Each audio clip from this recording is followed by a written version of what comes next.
Helps when you turn on the light, man. Helps when you turn on the light. Hey guys, it's Ray, and we are streaming blacksmithing. I think, probably. Let me just welcome in. First, hey Dan, how are you? Welcome in. So today, I think is Wednesday. I'm not very good at the whole, figuring out what day of the week it is. I know that I have to stream today because I edited tomorrow and I streamed the day before that. So it must be Wednesday.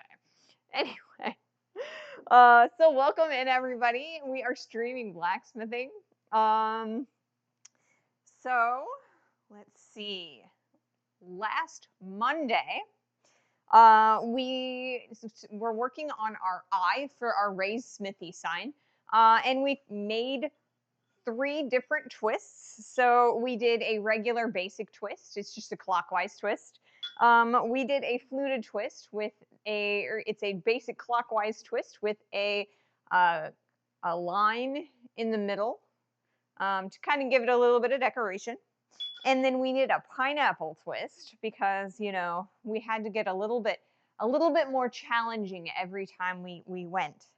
So I had originally planned to do 4 twists that day, and I was only able to get 2 done. So I still have 1 piece of steel, and this piece is going to be there is a hornet up on the ceiling. That's all right. As long as I don't bother him, he won't bother me. Anyway, so we are going to do a 4th twist, and to make it even more challenging, we are going to do a Rubik's Cube twist or a stair twist. I've heard it called both things. So we're going to spend quite a bit of time on or with the grinder today because today's actual project, the one that I had planned for today, is a Frederick's cross. So I have a piece of steel here. It's about 4 inches long. It's our 5/8 inch stock. So we are going to create a Frederick's cross with this guy. So most of our time today will be over at the post vise. So we can do our twist and we can do all of the cutting that's necessary for both of these projects. So I'm so glad that you've made it. Welcome in. Good evening or morning over there. Hey, Boston. Hey, Sandwich. Welcome to the show, I guess.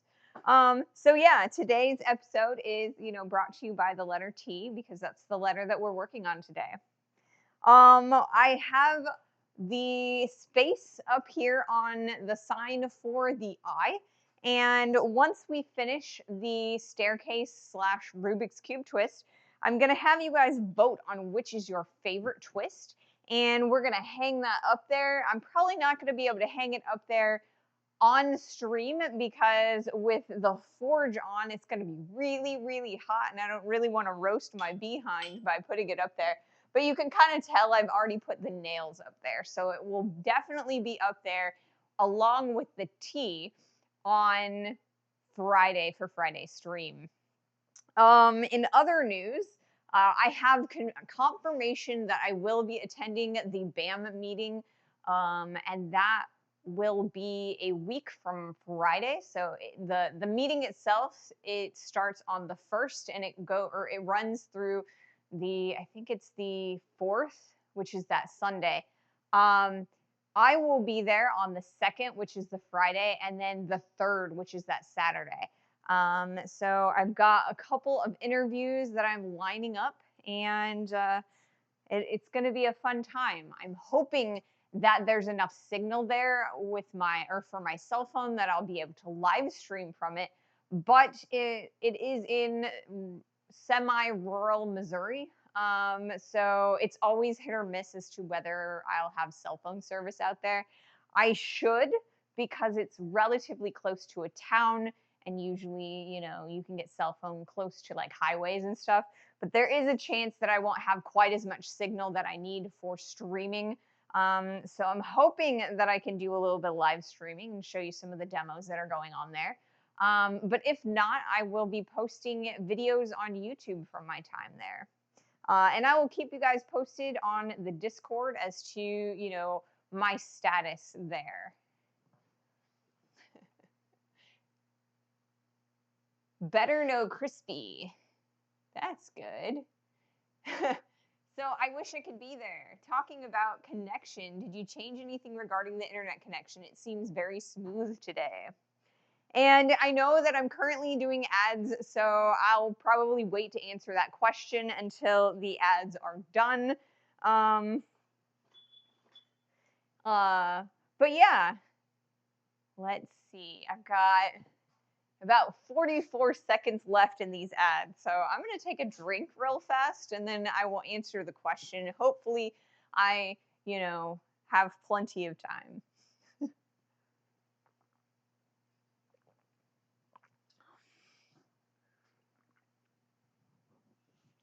All right. So I've got about 25 seconds left or so of these ads according to the timer. Sometimes people end their, you know, the ads end a little bit early for some people, but I want to make sure that, you know, everybody can, you know, hear the answer. So yeah. No, I did not actually do much to my internet. The reason that, and honestly, I think the reason that it is so smooth now is because I was actually able to, or I reset my router. And honestly, I think that by resetting the router, it kind of reset my IP addresses because it usually does that when I reset my router. So I think maybe I had some weak IP addresses at the time, and like the rerouting from them repairing some of the lines, I was able to reconnect my router with a stronger IP address, and I believe that's probably what had happened. I can't tell you that for sure because I'm not like, you know, technologically savvy, but that's kind of how I understood what my partner said when he refreshed the router. I still have a little bit of iffiness at times during certain times of the day. Usually it's like later in the evening and really early in the morning when some of my internet drops out just a little bit. But it's been really smooth here in the afternoon during our stream time. So hopefully it continues being that way. I am honestly not convinced that there is a thing like weak IP address. I mean, like I said, I don't know because I am really not tech savvy, but I think that it's just maybe it wasn't routing correctly, and when I reset the router, it just, yeah, I don't know. But anyway, we're here, and I'm, you know, happy to be here. So I think we're going to get started with the projects today. So like I said, we're going to spend quite a bit of time at the post vice today. Welcome in, everyone. Always good to clear caches and reset things with all the hardware. Yeah. Greetings, Ping. Welcome in. I'm glad that you guys are all here. So yes, like I said, we're going to spend a little bit of time over at the post vice. We are going to put the grooves in for our staircase twist. So I've got all of these nice white lines vertically down this guy. And so we're going to put in those grooves first. And then what we're going to do is we are going to cut horizontal grooves at a regular interval to create little cubes that will get offset as we turn the piece. So this is going to be the most complicated looking twist. But yeah, I'm looking forward to doing this one. And then this one, we are actually going to be taking this and cutting this all the way through in half this way on the one end. And then we're going to turn it 90 degrees and cut it this way, right? So vertically and horizontally. And we're going to cut them in half up to the middle here. And then we're going to unfold it. So that's what we're going to do with this one. Okay. There is no string or weak IP addresses, but a refresh router can help a lot. Well, that I believe you. Like I said, I'm really not savvy when it comes to tech, so I guess maybe I didn't understand my partner quite as, well as I thought I did. So, yeah. But overall, we've got internet, and that's what matters, right? Okay, so I am going to set up the recordings and make sure that the post vice cam is in focus because it wasn't in focus when I was looking at it earlier. Okay. There we go. I figured I would refocus it when I got there today. Okay. So like I said, we're going to spend a lot of time at the post vice. I think I'm going to do that before I turn on the forge just so that I don't waste propane. So yeah.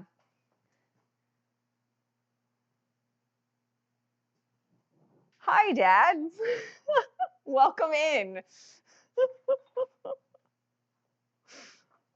Okay. So I am going to take us over to the post vice cam where I have put our twist bar into the post vice, and I think you guys can see that relatively well. Yeah, I am routing properly now, so I'm really excited about that. So this piece is here, and I now have my angle grinder. It's all ready to go. I need to get my mask.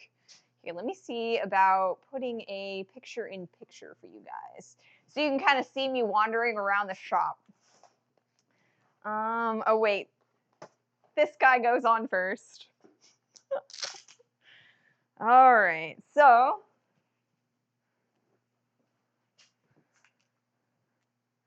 cool. I'm glad it's nice because sometimes it isn't, or it decides it's not going to be in focus. I've got it in autofocus because I am all alone and I can't sit here and pull focus all the time. So, all right. So what we're going to do is we are going to take this angle grinder and cut all along these lines that I've denoted, and we'll do that first.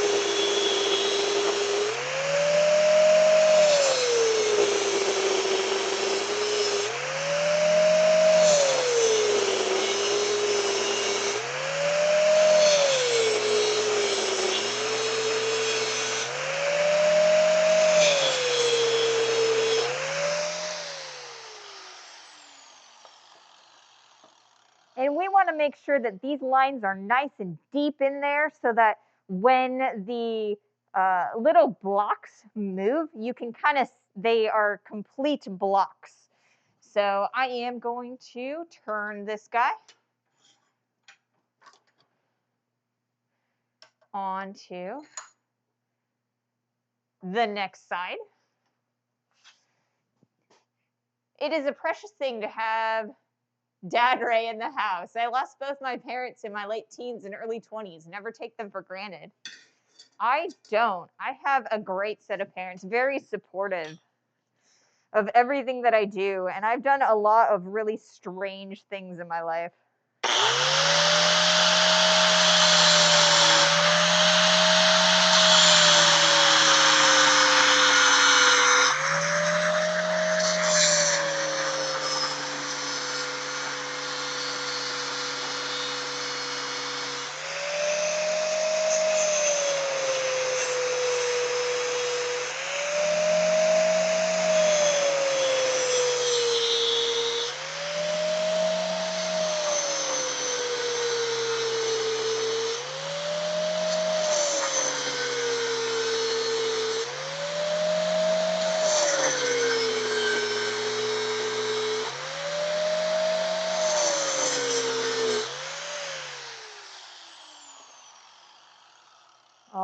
righty. Keep on keeping on. It's kind of a long, boring process. I thought about doing it before I started so you guys wouldn't have to watch, but I was like, you know, I feel like you guys don't really mind what I'm actually actively doing. So I figured it would be fine.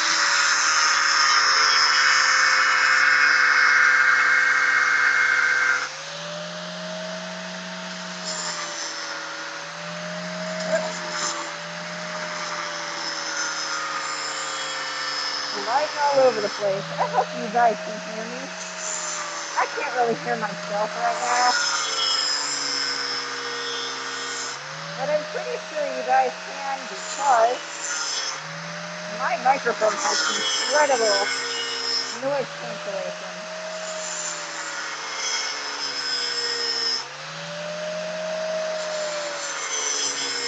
Alright, there's that one.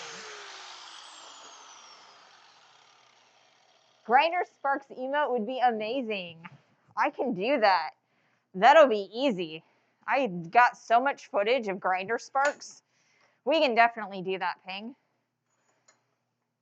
I will try to remember to do that one. If I do it today, then it should be available for you guys to use by Monday. I understand you, but barely. The grinder is pretty loud on the mic. I'm sorry about that.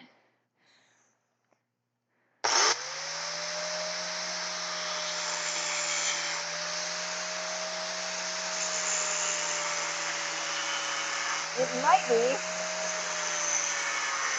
because I was leaning on it. Maybe if I don't lean on it, you guys should be able to hear me a little better, maybe. Theoretically. As I slide along the groove.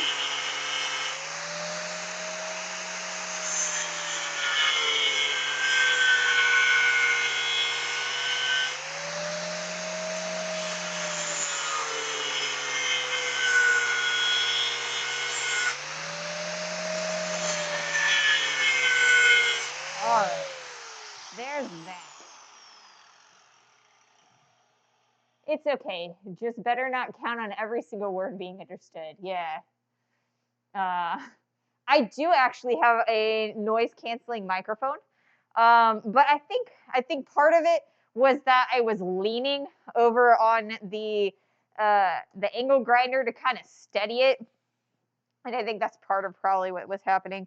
Let's see. So we're going to take a look at these now. And we're going to kind of look to see if they're, you know, if I've gotten a little bit of shorter lengths maybe. So it looks like they're all relatively even. So you can kind of see the little pattern of where I've put those little grooves in. So we kind of have to decide now where we're going to put the little horizontal grooves. So I'm going to take us over to the anvil. And I'm going to take the mask off for just a little. That way I can kind of, it's a little less warm when I breathe. All right. So, it's a little warm too, so I think I'm going to put it in the quench bucket.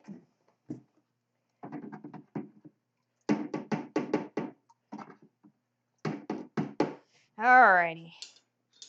And you know what? I have one more sheet left in my paper towels. So that works. All right. Got to wipe it off a little bit because my soapstone won't actually write on a wet piece of steel. Your stream seemingly did not show up in the Discord under other streams today. Oh, in Kiri's Discord? I'm not sure. I am not actually in Kiri's Discord myself. I should be though. I just haven't joined it yet. I should though. Okay. So, As I look past, or as I look at these guys, it looks like this side is a little bit smaller and I'll have less to get through. So I think I'm going to go this side. And then because I need to get the opposite side with the horizontal marks, we're going to go on this side as well. So that means I need to grab my tape measure. And I think we're going to go in 1/2 inch increments.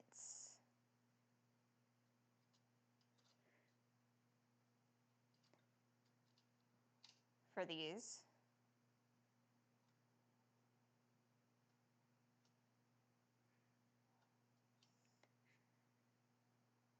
I think that'll probably be the best.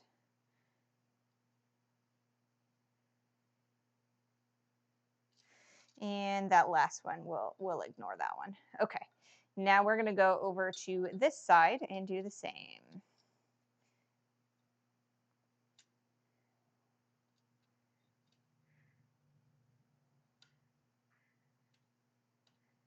That way we have nice and even distribution of our little cubes.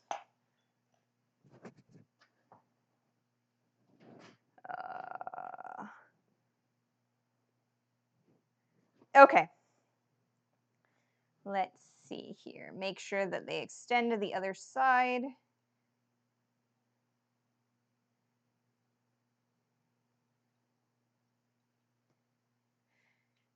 And with that done, we're going to go back over to the post vice cam. And am I going to be able to put it in diagonally? I bet I can. I have these lovely little guys here. Maybe they'll work if I open up the vise pretty well. Let's see if I can make this work.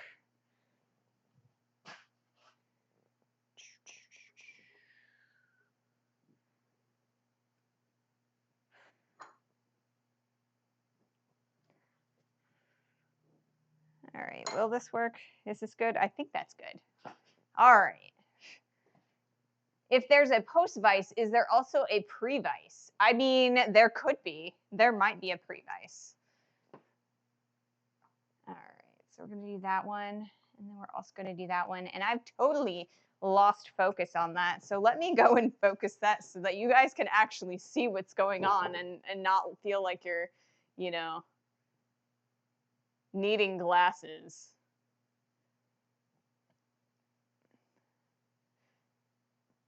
That should be better, I think. Okay, so you can kind of see the little horizontal denotations I've made. And I've made those every 1/2 inch along this bar. So what I'm going to do is I am going to cut these, or at each of these, to kind of create little squares along this bar. So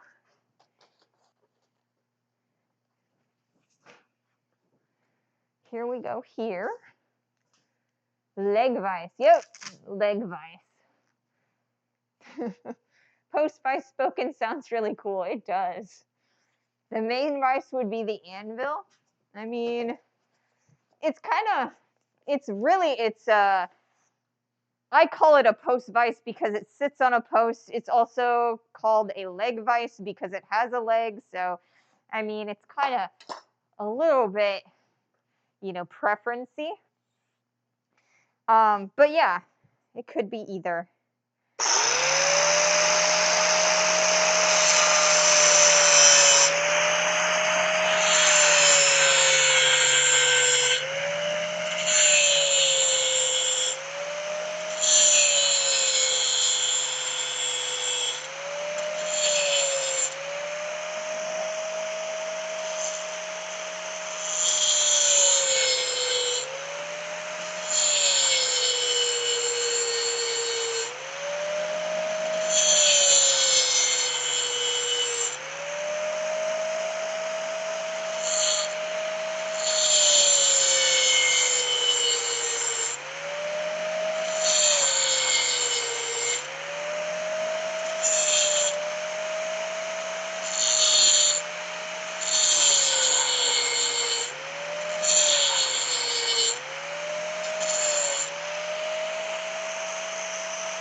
All right, now I got to get closer into where this guy is. So I'm going to take it over to the quench bucket so that we can kind of cool this down so it doesn't melt our rubber. And where did I put my tongs? There they are. I am a smart person. Okay, so we are going to take these over to the quench bucket. Quench them off so they're not going to melt my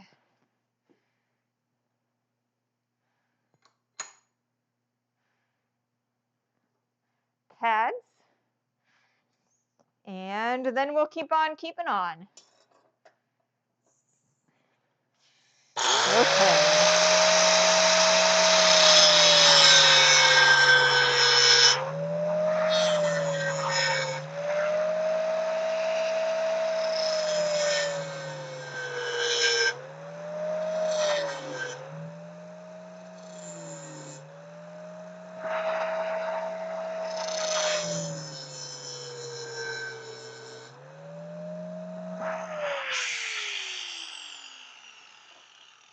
Alrighty. And now we're gonna flip it over to the other side. So like we've got all of these lovely little grooves sitting in here. So we're gonna flip it all the way around to the upside down area, like this side over here. And we're gonna do it all over again. Then we will have our bar ready to be twisted.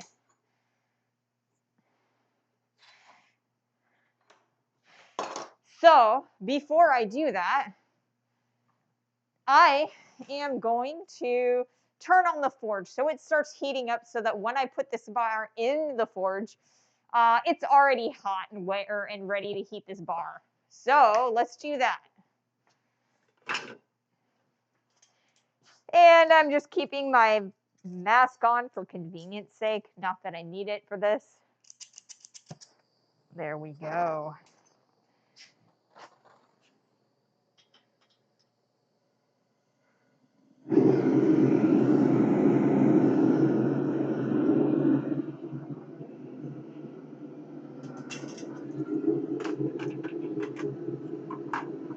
Alrighty, the forge is good and on, heating up.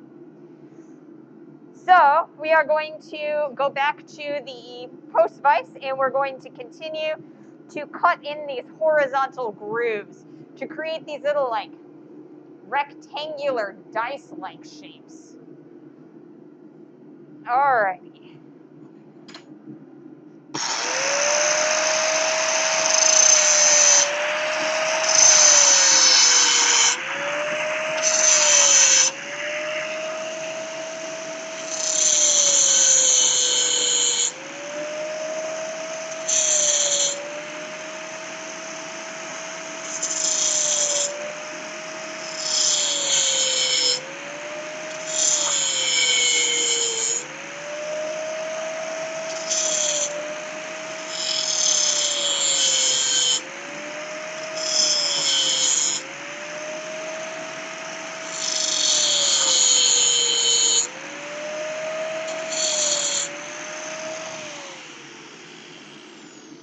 And we're gonna flip it around.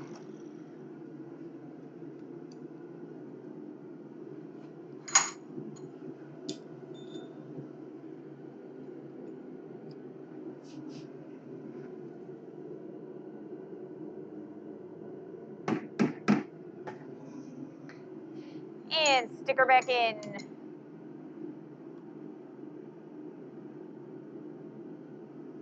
Alrighty.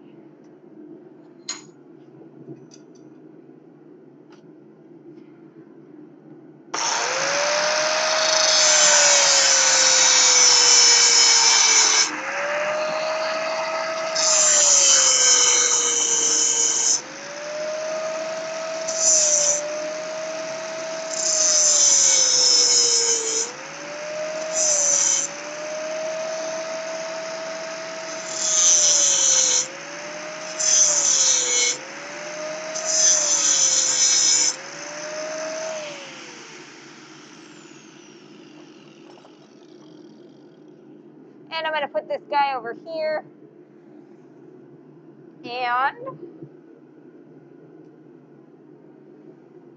now we have little square shapes on both sides of this guy.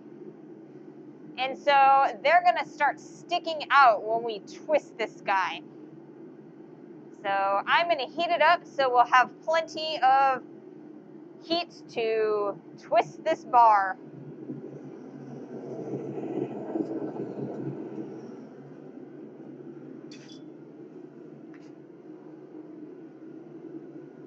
Alrighty. So we're going to heat that bar up. And I think I'm going to take a little bit of break from the mask. Not that it's amazingly hard to breathe in. It's actually really breathable. It's more that my breath is hot, and when it reflects into my, into my respiratory system, it's uncomfortable. All right, I'm gonna put this over here. One of these days, I'm gonna get my garbage can back in here. I had a bucket that I was using as a garbage can, and we ended up throwing it out when I rearranged the shop. All right, so I'm gonna get this guy ready. So when we did those the vertical grooves that we did for our staircase twist, we only did a little bit of a groove, and we didn't cut all the way through. So this time, what we're actually going to be doing is cutting all the way through. So we want to cut hot dog style, and yes, that's kind of a kindergarten way to say that, but yes, this way. About halfway down the bar, right? This is going to be a little bit on the difficult side because of the width of the disc that I have. It is a 4.5-inch angle grinder disc. So I'm probably going to do it a little bit oddly.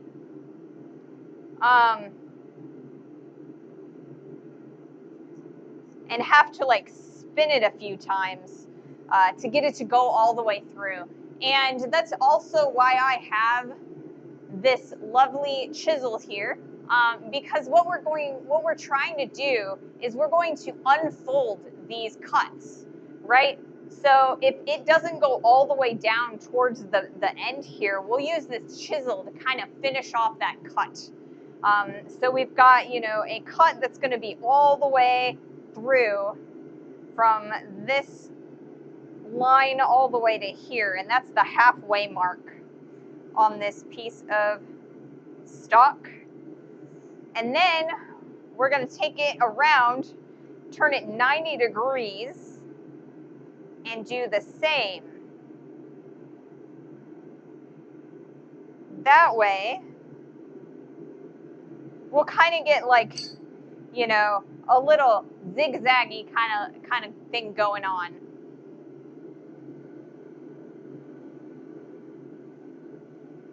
So we want to cut this vertically, halfway down on both sides, but we're going to flip it 90 degrees each cut. So I hope that makes sense. It'll probably make more sense once I'm doing the cuts for you guys. I'm going to take a drink real fast. And it looks like we're getting an ad, so I will wait for the ad to complete before I do anything else that's like really flashy, I guess. Literally flashy.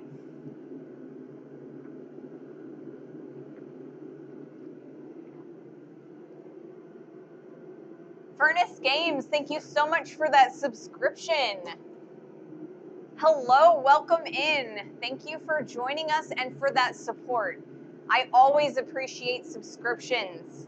I never, require them or demand them, but I love it when you guys decide on your own that you'd love to subscribe. So yes, thank you so much.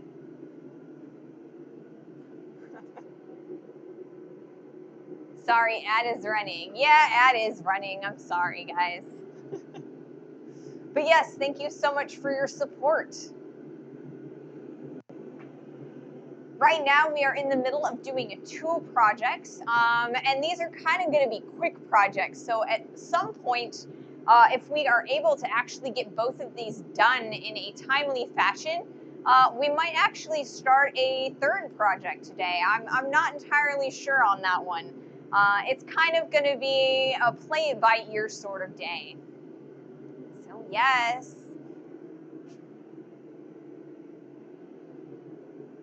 So exciting.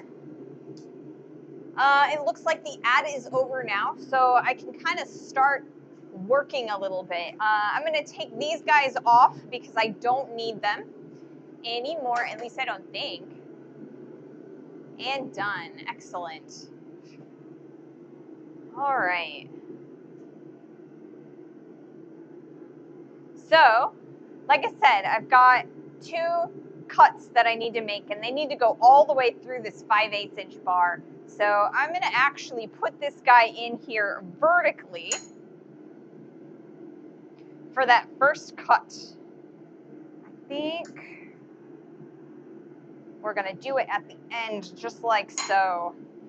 It's going to be good and in there. Do I want to do it that way, or do I want to cut it that direction? I think I want to cut it this direction.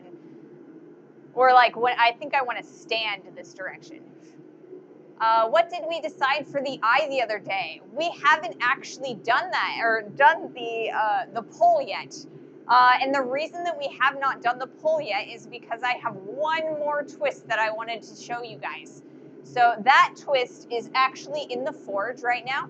It is it's got 2 names. The first name that I learned it by is the Rubik's Cube twist, and the second name that I saw they were calling it on Google was the staircase twist. So I have cut grooves into the bar, so I've made little like cubes, and we're gonna twist that bar, and then the cubes are gonna like look like a staircase. So that is our next twist. And then once we're done with that twist, I will kind of give you guys a preview of all the rest of the twists that we did, and then you guys get to vote on which one you'd like to go in the place on the wall. I've kind of got it so that I've got a supporting nail on the bottom, and then I've got the left-hand nail on there, and then I'll put the right nail on there when I'm actually affixing it to the wall, so it kind of hugs it in there, and hopefully it'll balance there. We'll see if I need to add like a strap around it. Sweet, glad I didn't miss the twist. Yeah, you haven't missed the twist. You are right on time. Like I said, it is still in the forge. We're gonna let it sit and marinate in there for a second while I do the cut for this Frederick's cross. Yeah, so I think that's actually what we're going to start doing right now. So here we are. We're gonna go to, oh, that's really blurry again. I don't know why it keeps blurring out on me.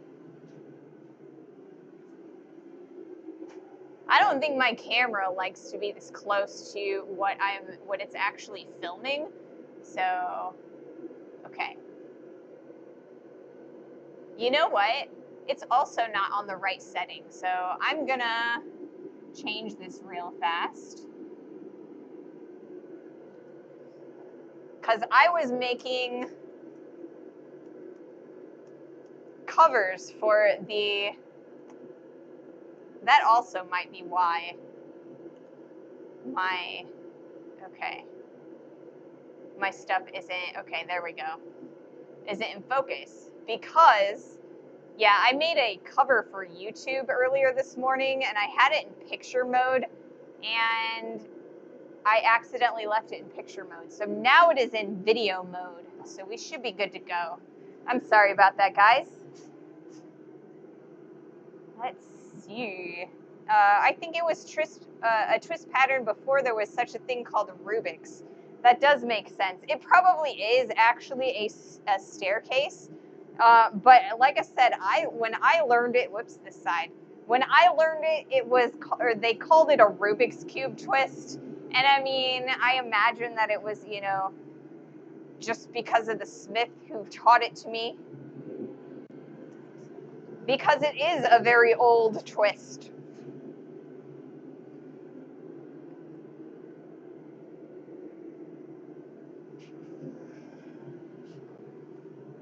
So yeah, it's probably actually should be called a staircase twist. Okay, so I'm gonna do the first cut.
This is actually a little bit easier to do with a hacksaw.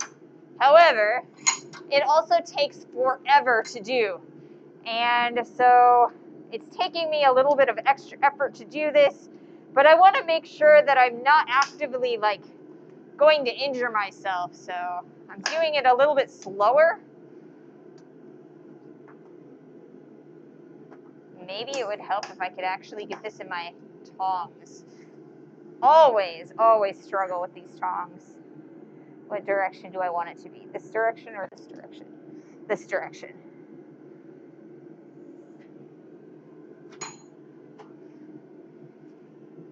All right. Yes, and it would have been a chisel and a hacksaw before. And I am definitely doing this a little on the, difficult side.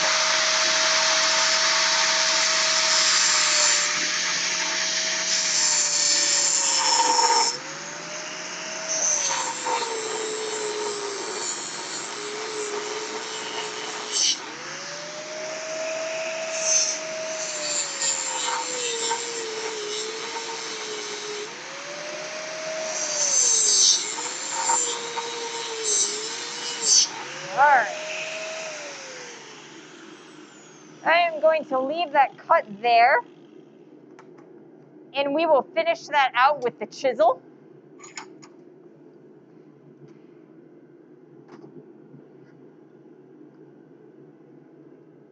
And then I'm going to flip this direction.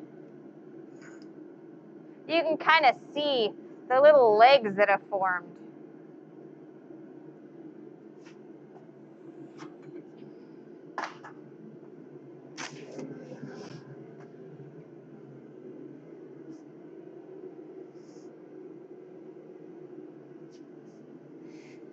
Yeah, so this is a much more modern technique or way to do this. Like I said, it would have been done with a hot chisel or a hacksaw, depending on what was available for the smith at any given time. Like I said, I've got this nice chisel. We're gonna finish that last cut with this as we are opening it up, just to make sure that I don't, I don't flip it because it was starting to wiggle a little bit in the vise, and I want to be safe. So Yeah, we'll finish the rest of that cut with the chisel. So, you know, I put this back in here, and I really shouldn't have, because we're about to, I want to start doing that twist. So we'll stick this over here for now. And I'm going to move the angle grinder so I don't, like, it's not in my way. So I can set up my station. Okay. And, but yes, Dan is so right. Blacksmithing is such an old, craft. And it's been slowly revolutionized, you know, in ways by, you know, modern technologies and modern tools. I like using the modern tools, but there are a lot of smiths that enjoy doing things the old-fashioned way, and I mean that is also valid. You know, keeping the craft in its original form is a very worthwhile endeavor. But because I just don't have the stamina to do that, I use whatever aids I'm able to use. So yeah. Okay. So we've got our bar. It's all nice and hot. We're gonna take it over to the vise, and I've got two crescent wrenches, and yes, this is the difficult way to do it.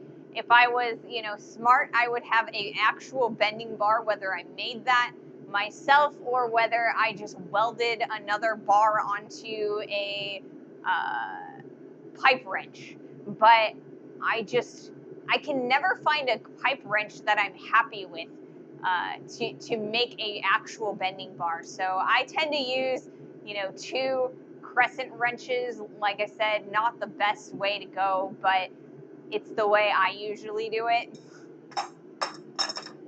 I guarantee if the blacksmiths had arc welders 200 years ago, they would have used them. They definitely would. I mean, you can totally see all kinds of different blacksmith jigs. Whoops, this side.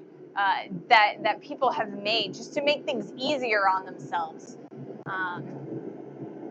So yeah, I use the technology that is available to me. Okay.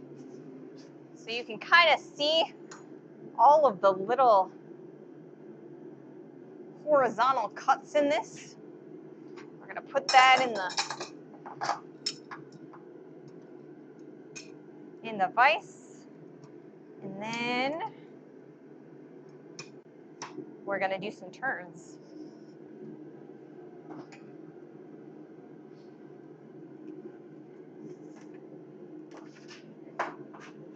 There we go. And we have done a full turn, and you can kind of see where the little cubes have created a nice round, or I mean, I guess not a round, but like little cubes, like a staircase. So I think I'm actually going to put this back in the fire, and we're probably going to do another half twist on it, just for good measure. Where did I put my, there it went, it's on the floor. I want to take all that scale off.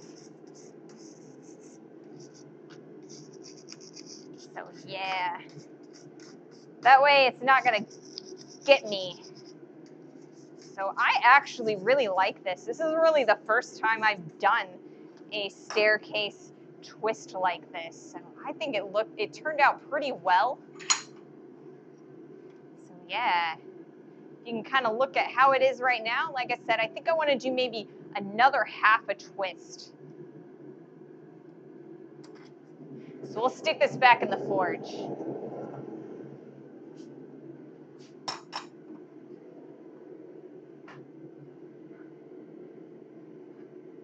Debate about authentic blacksmithing is rather silly. It definitely is. But it is something that a lot of people will debate you on. A lot of people are just like, no, you have to do it the old-fashioned way with, like, you know, hand tools, or it's not blacksmithing. And I mean, you know, It's just one of those arguments. It's a stupid argument because we should just be celebrating blacksmithing no matter what form it takes, you know? There are still people in the modern day that use blacksmithing techniques to create industrial parts and things. There are, like, the shovel industry is one where they just have a giant power hammer with all the different dies all lined up. So you heat up the metal that you're going to make the shovel, and then you just, like, go down the power hammer. I mean, that's still blacksmithing. So, I mean, I think it's just a stupid debate. All right. So we've got half of our piece cut. We're going to start on the other half soon. I think I'm going to continue this twist first, just to give myself a little bit of a break. So I can take a breath and take a drink.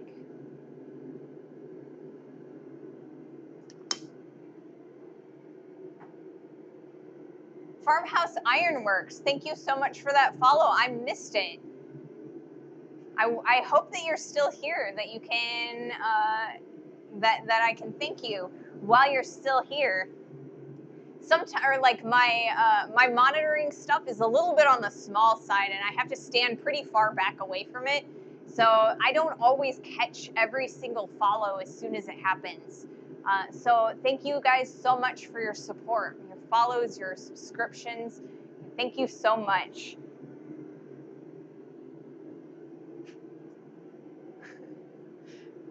So yeah,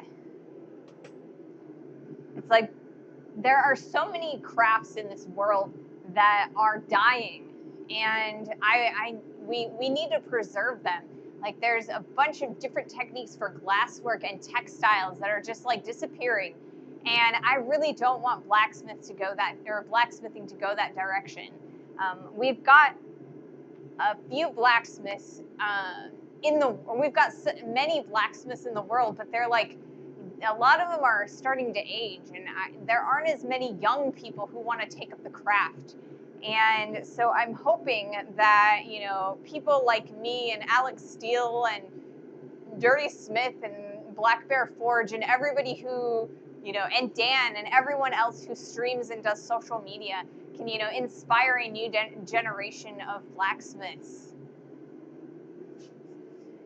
The trick to twists is to keep an even heat on the whole area to be twisted so it looks even over the length, especially if you are doing repeated twists that need to match. Yeah, definitely.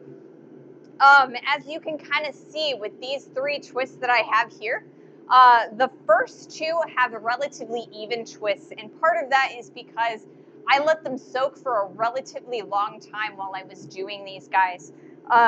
And I did flip them while we were making them. But this guy, if you look at him, whoops, there goes my piece. You can kind of tell that the twist is a lot tighter on this end than it is on this end. And I think part of that is because I didn't quite let it sit in the fire quite as long as the other 2. So it doesn't quite have the same, you know, that even twist on this pineapple twist. So it's one of those things where I need to practice doing these a little bit. So I think it's all right. I think that it'll work well for the wall, but especially because it's really, really long. If I stick it up here, you can kind of see how long it is. So I need to chop some of these off. So I think that it'll be all right if we decide that this one is the one that we want on the wall. But yeah, that is why it's tighter on this end than it is on this end.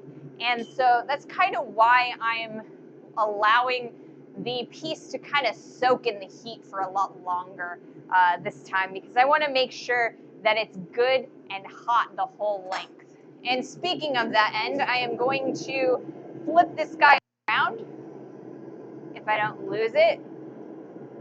There we go. We're going to flip it around because it's a little cooler on that end. I want it to be evenly heated. so that it's a nice smooth transition on that staircase. So yeah. Dan is a amazing blacksmith, very well versed in it. Has been smithing probably a lot longer than I have. So, you know, he's got a lot of answers and a lot of advice that even I like to learn from.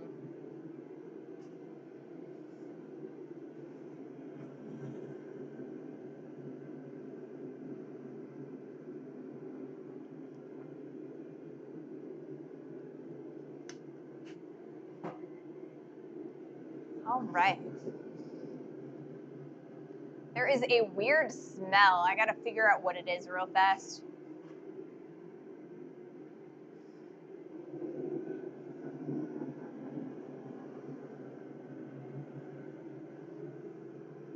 I think it's all right. I think it was coming in from the door.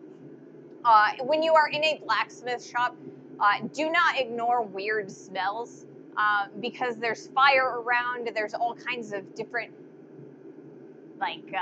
things that are flammable, some chemicals, you know, there's any number of things that could possibly, you know, catch on fire or become a problem. So never ignore a strange smell in a blacksmith shop. Just you need to make sure that you check it out, make sure that you're safe and that it's not anything bad.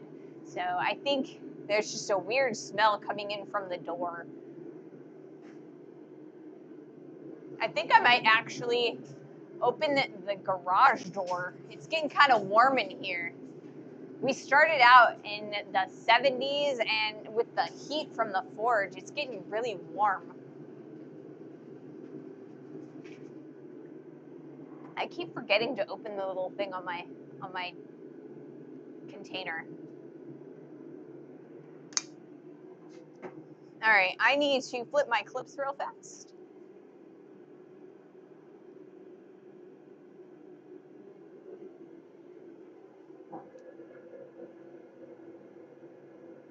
Just so that I can make sure that I get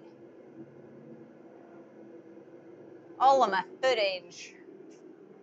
I've been doing the insets in all of my footage so that you guys can kind of see what I'm doing as well as what is going on at the anvil and at the post vise.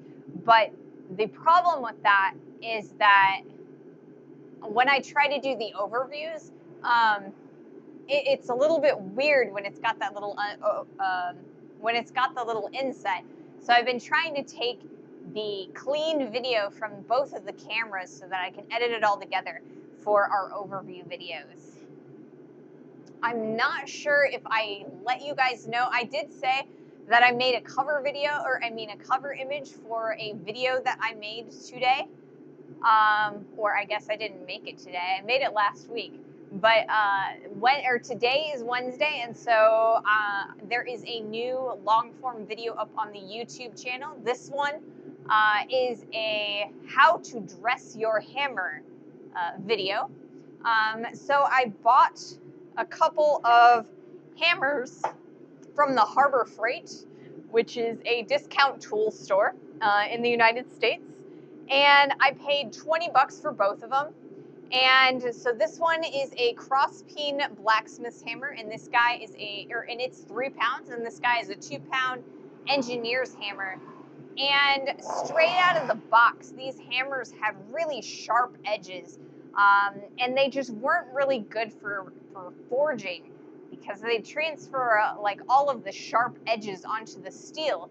So I go through how to, how to take off of those sharp edges and polish these guys up so that they do not leave random marks all over your steel. So part 1, which is the 3-pound cross peen hammer, is out today. And then a week from today, I will be posting the part 2, which is doing the 2-pound engineer's hammer. We did the cross peen with the angle grinder, and then we did the 2-pound engineering hammer with the bench grinder. So you can kind of it shows a little bit of what the shop from the other direction looks like, or at least looks like now. You guys saw what the shop looked like for a while on the other side before I had switched around the whole shop. So now it's a little bit more messy in the corner, but it's mostly, you know, lifting equipment. I've got like some door dollies and an engine hoist in the corner, but you can kind of see my bench vise and my chop saw over there. All right, so I think I'm gonna do this twist now. So we're gonna do this, and then we're gonna do the inset.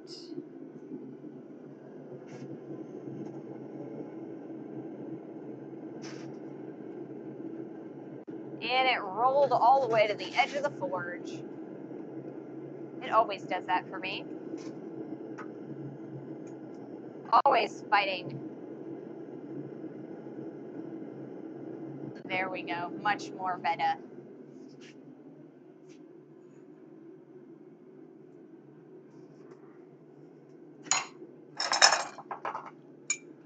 Alrighty.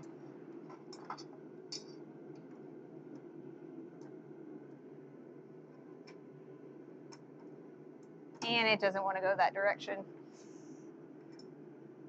There it goes. There we go.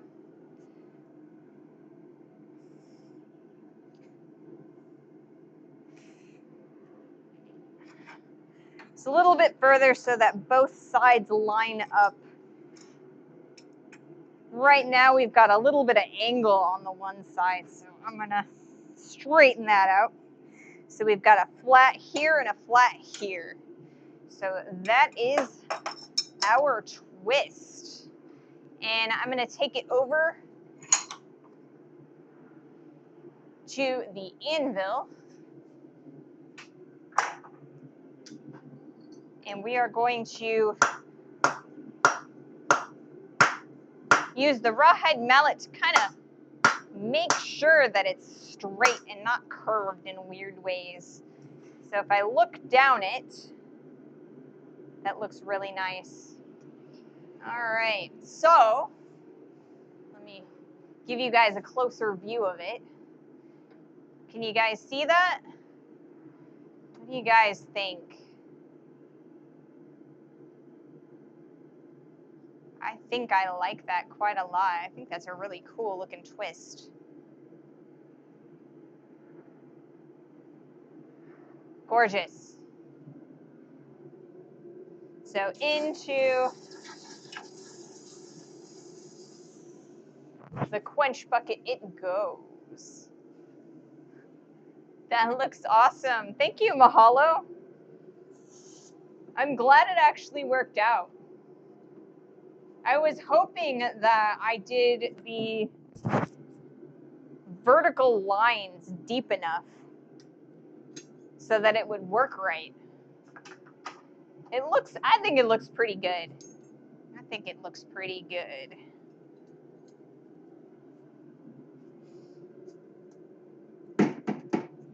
Alrighty.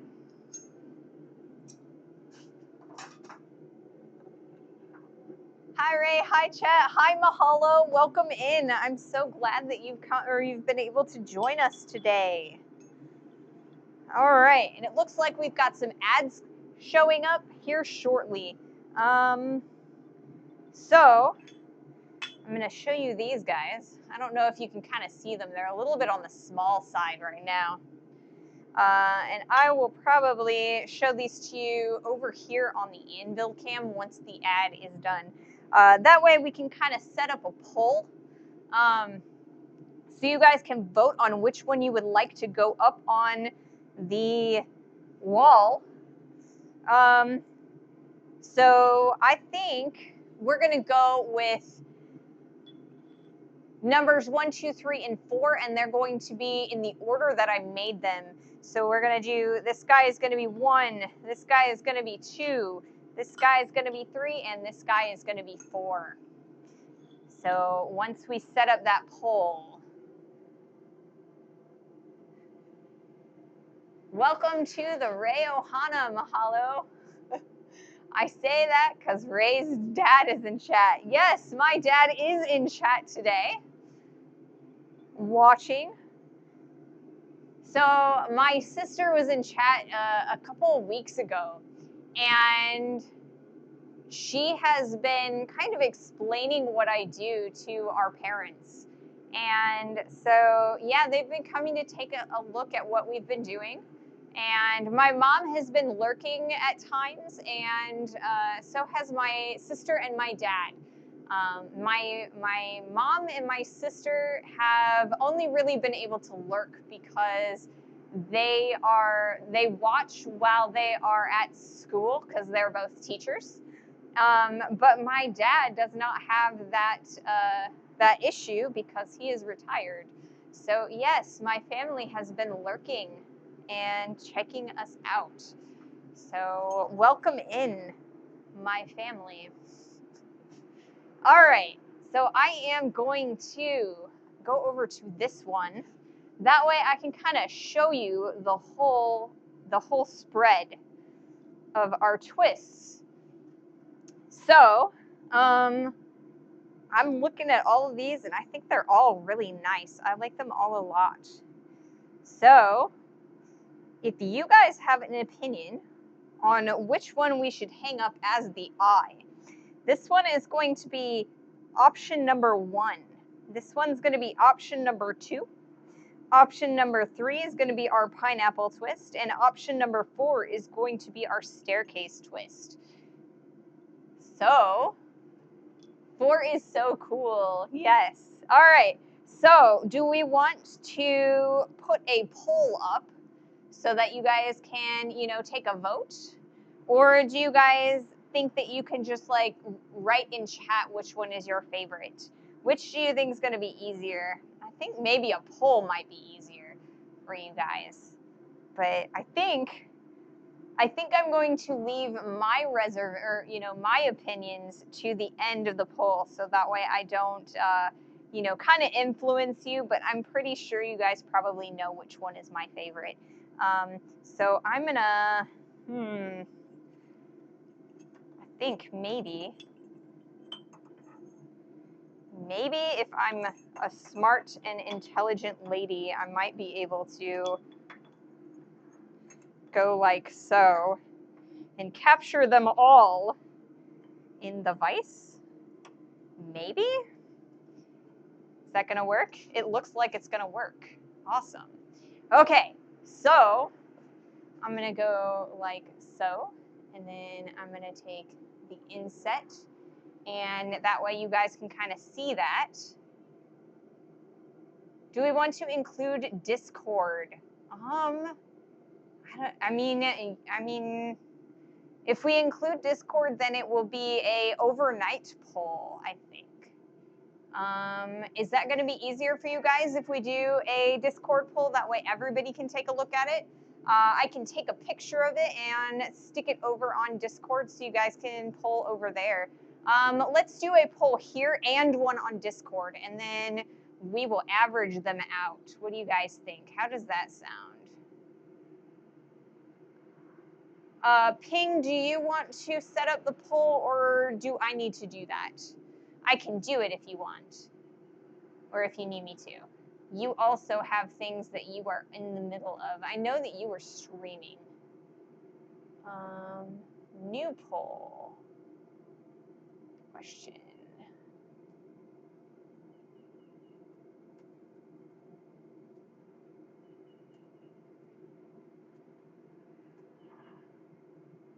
Response. Response 2.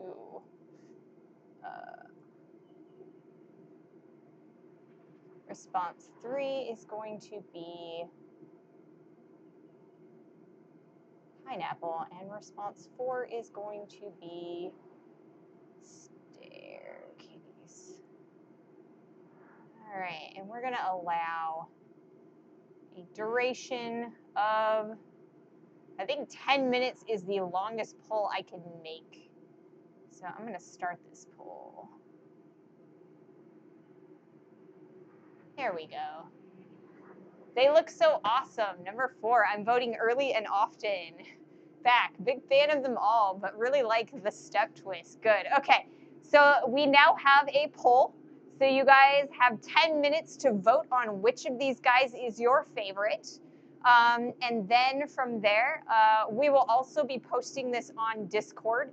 You guys can spend 50 channel points to vote more than once if you'd like.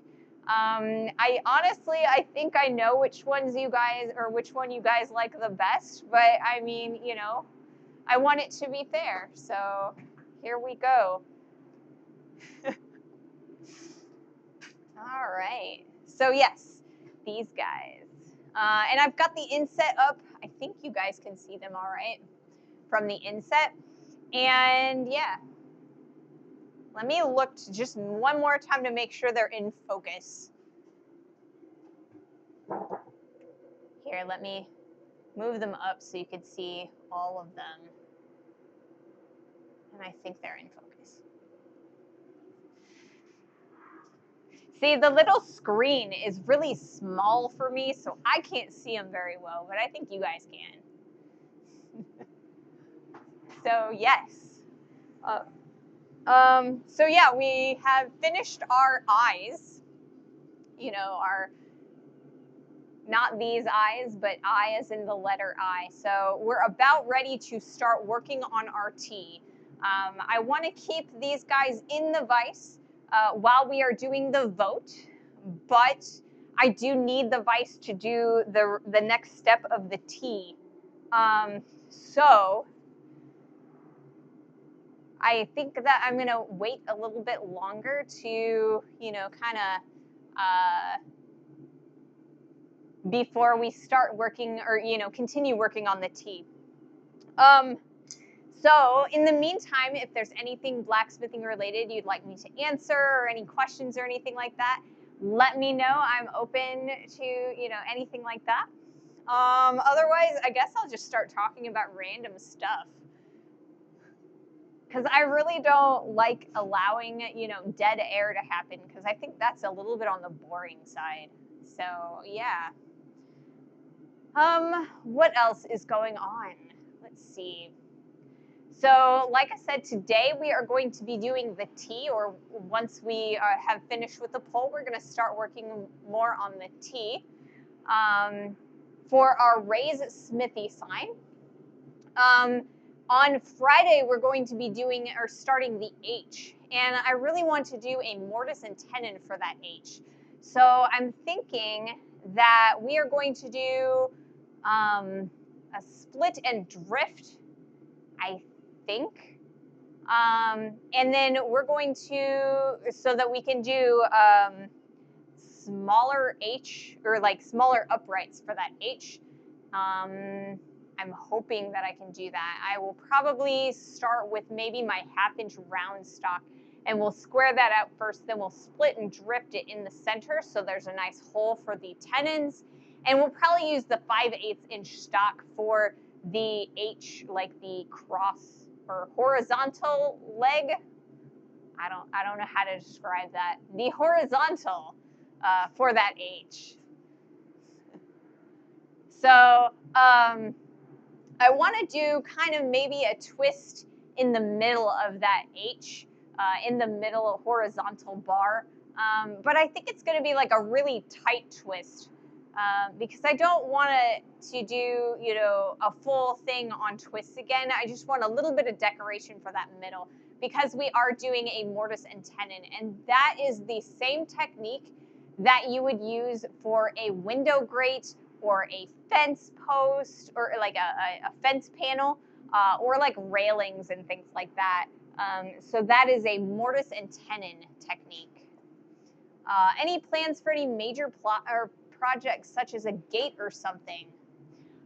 So right now our major project is a bunch of little mini projects, because we're making a raise Smithy sign to go in the middle of our project wall. So the major project part of the sign is going to actually be the sheet steel negative light that we're going to be doing. So for my name, I'm going to take a sheet of steel and cut the letters of my name out as negative space. And then we're going to affix LED lights, like colored LED lights to the back, so we can change the color of those anytime we feel like. And then once that project is done, we are actually going to be building ourselves a brand new coal forge. I have a little tiny rivet forge that I kind of put together when I first started blacksmithing so that I could do coal, but I never really had like a really good one. So I'm thinking that I'm gonna make one. I want to do angle iron for the sides and then like a sheet. I have a brake rotor for the pan itself.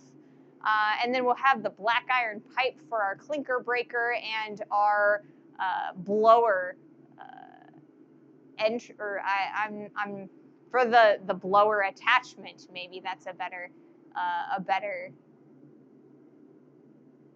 way to describe that. Maybe. And so those are my next two projects that are like on my brain. Beyond that, I'm kind of thinking about doing some other stuff. I'd like to maybe do a couple more little projects between the forge and my next large project, just because I need to have a consistent video schedule.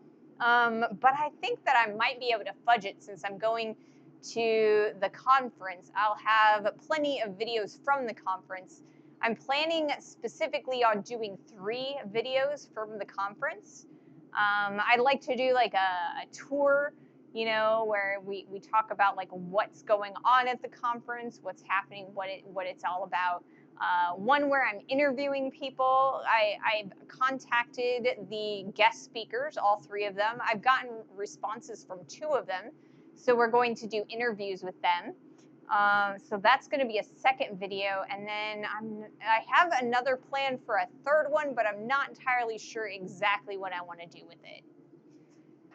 But yeah, I do want to do some larger projects in the shop because it's a lot of fun to, talk with you guys while I'm doing some like larger scale stuff and some, longer projects. We had a good old time when we were doing the tongs, and that took us like 2.5 weeks, I think. So I don't know. I need to take stock of like what kind of stock I have and what kind of stock that I can afford to get a hold of. It would be really cool to make a piece of furniture, but I gotta make sure I have enough stock for it, if that answers the question. So, how long do we have left on this poll?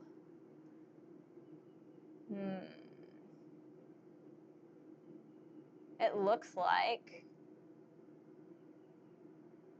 we've got a little bit of time left, but not an amazingly large amount of time. So yeah, that's kind of the goal that I've got. If anyone else has any suggestions on things that they'd like to talk about or, would like to do, I always take suggestions for projects.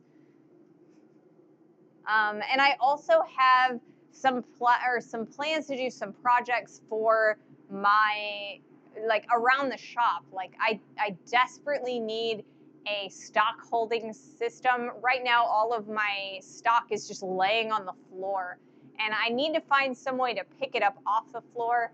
Not that it like floods or anything, or it's bad or anything. It's just kind of like when I'm stepping in that direction, I kind of trip a little bit, and I don't want to have to trip over it anymore. I also need to maybe make another hammer rack. I'm starting to get to the point where I have more hammers than I have space. So that's another idea for a project. I think we're probably looking at a couple more hooks that I need to make. But yeah. Something I really enjoy making outside of bladesmithing, which is kind of boring, is candlesticks. Can be simple, can be complex, but they are still fun. Yeah, candlestick holders are one of those basic projects that like everyone has their own their own take on them. All right, it looks like we have finished our poll, and our the winner is the staircase twist. So the staircase twist is going to go up on the wall. And I'm not going to put it up right now because it's a little warm over there. But yeah, we're gonna put this up on the wall. Maybe I can put it up like that. Can I go like that? Does that work? Maybe. It might work. I think it's all right. For the moment, it might fall off, and if it falls off, I'll have to kind of put it back up there. I left myself 2 nails, but I don't have the third to kind of close it in there. So yeah, we've got the staircase twist up there. What do you guys think? You think it looks all right up there? It's a little bit thicker than the other 2 letters. I hope it's all right. Can't see. Other cam is in the way. Aw, nice. Excellent. Yeah. But yeah, a candlestick holder, it's like something that everybody has their own spin on it, their own take. Looks like my forge is starting to die. I'm going to turn that off for now, and we're going to flip-flop the cans in a second. But yeah, everyone has their own kind of take on a candlestick holder, just like everyone has their own take on a it's a bottle opener. Yes, everyone has their own take on a bottle opener. And so I definitely would love to do a candle holder. It'll be something really interesting to take a look at. All right, so we're going to continue working on our Frederick's cross. I love the idea. Bottle opener. Yes, bottle opener. Bottle opener. So yeah, everybody has their own take on several of those different things, like bottle openers, candle holders, and also like fire pokers. Everybody has their own take on a fire poker, like how they want to decorate it. And those are really basic projects, and I would love to do something like that. That's probably, we will probably do one at some point on this stream, just because, everybody's got to do a little bit of that. All right, so we need to do this cut because we've got this cut on the other side. So I am going to put my face mask on so, I don't breathe in all those sparks and everything. And then we're probably going to do this. I want to make sure that I did a thing over here.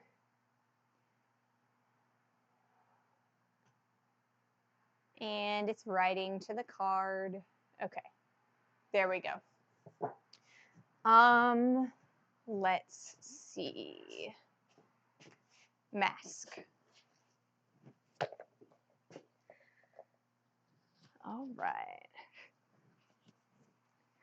Once we get done cutting this guy vertically in half, I'm gonna flip the forge cans, and I'll heat this guy back up. Okay, I think I'll put that there, and these guys can go over here because I'm gonna need them when I change the can. We're done with twists for the moment. Alrighty. I think we're gonna go over there for now. Maybe. And here we go.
So I have the absolute worst habit of any jeweler ever.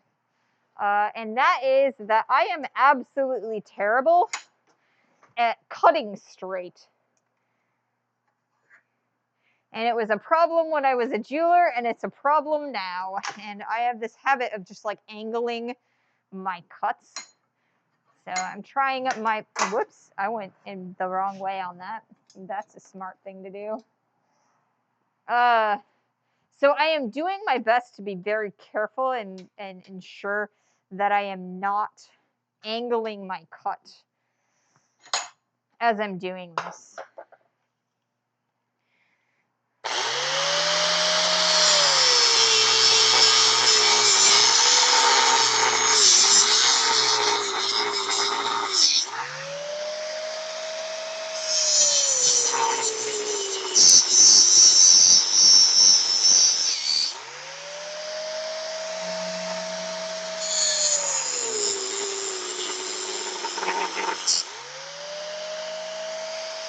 Alright.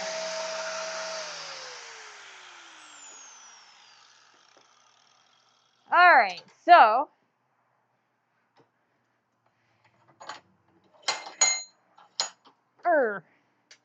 so you can kind of see now that I've got that cut there, and then if I flip like this, I have this cut that way, right? So they've been turned 90 degrees. And so what we're now going to do is we're going to unfold these, right? So we're going to flatten this out. These are going to create a little, the back ones are going to go this way, and they're going to flatten out, and then the front ones are going to go up and down. So it's going to create a cross. And we're also going to cut off one side of these, whichever one I don't like the most.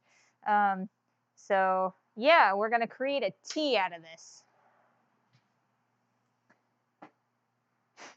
You're not the only one. It's the reason I am not a carpenter. Exactly. So many people can't cut straight, and I am no exception to that. All right. So there's that. All right, so I'm going to change the canisters real fast, and then we're going to start up the forge again.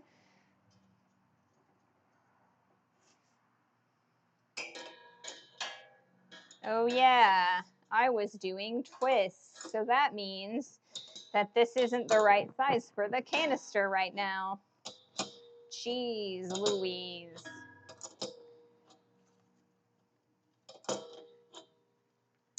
The things we forget.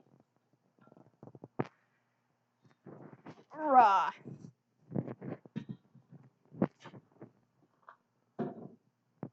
All right, and this is a brand new canister of propane. So we will not have to mess around with this anymore all day today.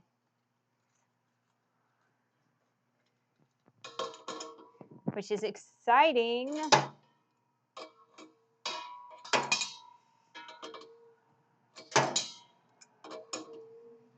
Alrighty. Brass locks with brass. Turn on the can. Be sure there's no leaks. All right, now we turn it on. Okay. There we go. Gorgeous.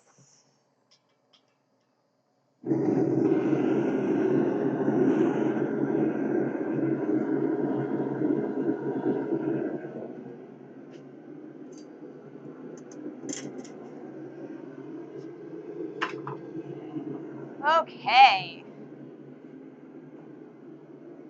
What did I do with the rest of those twists? Oh, I put them in my shelf of I will deal with this later. Okay. So we've got the forge all nice and started again. So I'm going to rearrange those bricks a little bit, and then we're going to toss our cross into the forge. All right. We've got about an hour left in our stream time, so we should have plenty of time for this. Hopefully, that is. I have this really bad habit of like estimating the amount of time that things are going to take and then like doing a really poor job of it. But I believe that we should be able to finish this relatively easily in an hour. Okay, so into the forge we go with that piece of material. I don't need this guy anymore, so I'm going to put him behind, and I'm apparently going to trip on my propane. So let's put that away, and I'll put this away as well. That way I don't lose them, because those things are really, really important not to lose for me. So yeah. All right, we have started up the forge again. We are getting ready to do the actual project that I have planned for today. So I am going to kind of set up my area a little bit. I've got myself a chisel, and this is so that we can finish those cuts. I didn't go all the way through, and the reason for that is because the round grinder disc will never give me a flat cut. So we're actually going to be using this chisel to kind of clean that up a little bit. And because we're using a chisel, I always have, we're going to use my metal on metal hammer. So this is what I use to hammer nails, like I used up on the wall, and for chisels and punches and things like that. And I reuse these because there's always a chance when you are hammering cold metal with cold metal that you can chip the end of your punch or the face of your hammer, and I would hate to chip one of my good forging hammers. So that's why we use a special designated hammer. I don't need my soapstone anymore, so we can put that there. I don't need the angle grinder anymore, so we can put that over there. We'll unplug it too, just to be on the safe side. And then we'll put my mask over there. Then I'm also going to take my good forging hammer out, the 2-pounder, and we're going to stick it there for the moment. These guys I'm going to put over here, because I think what I'm going to do is I'm going to use the vise so that I've got that vertical hold on it, and I can kind of shove the chisel in there, and the piece itself should hold it in place, so we can finish that up. So we've got a little bit of time left before the heat, or the piece is heated. So that's good because we've got an ad coming up.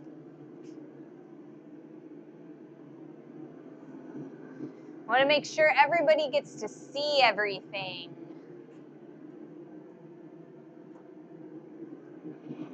So yeah. I'm really excited that you guys picked the staircase twist, because that was my favorite twist as well. I think that I did the best job with all of the cuts, with the angle grinder on that, and I think overall it's probably the best technically, or the technically best twist that I did during between the 2 days. So I'm really glad that that's the one that you guys picked. The other one that I liked was the pineapple twist, and I mean, I guess I'm biased because I picked the 2 most difficult ones, and I thought they were the coolest looking. So yeah, I'm glad that you guys picked the one that you did.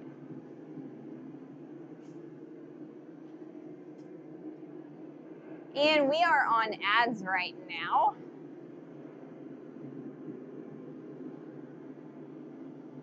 One of these days, I need to wash my bigger water container, because this is never enough water.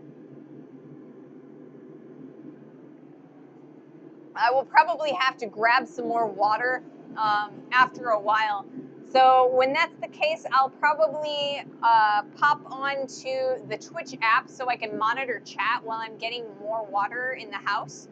But that way you guys can alert me if there's anything screwy going on with the forge or anything, any of the other equipment. There shouldn't be, because it's a brand new container of gas, and the forge works really well. It's pretty efficient, so overall I think that we will be fine. Okay, let's see. A little bit more time and it will, or our cross will be heated up enough for me to start working on it. So this is a brand new chisel. You can kind of see it's got a little bit of a point on it. And that is kind of, and then there's also, it's got paint on the end of it. And that's kind of an indication that it's a brand new chisel. I haven't done any chiseling with it so far. So it should be relatively good for for this particular use case. There are other types of use cases where I would want to dull out the chisel section and get rid of all of these nice corners. Like if I were making the lines for like a leaf, I probably wouldn't want the sharp corners. If I were making decorations for like armor pieces, I probably would not want these corners. And I also would not want the sharpness that's going on with this particular chisel. But overall, this chisel is a brand new one, and it's going to be really good for this job. All right. So it looks like we've got plenty of heat. I'm going to start working on this. And I'm going to put it on this side, I think. Let's see if I can get this piece out of this forge. It's slid back on me. There we go. That's much better.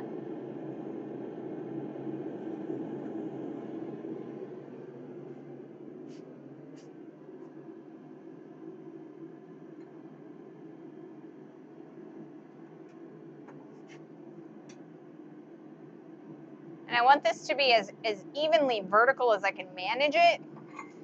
The reason I want to do that is so that it does not move around on me as I'm doing this.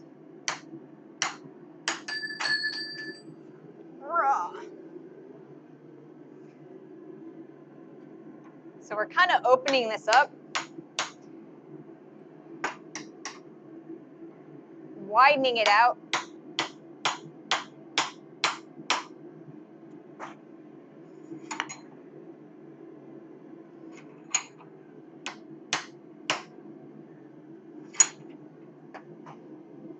It works a little bit better when I can hammer a little easier.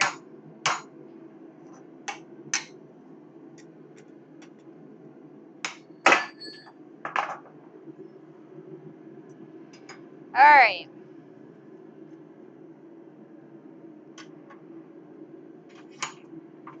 We're going to pull this out of here, and I'm going to place it just like so you guys can kind of see the amount of work that I was able to do. Not a lot, because I'm just now starting it. So it's going to take me a little bit of extra work more than initially. Or like I have to do it a little bit carefully in the beginning, is what I'm trying to say.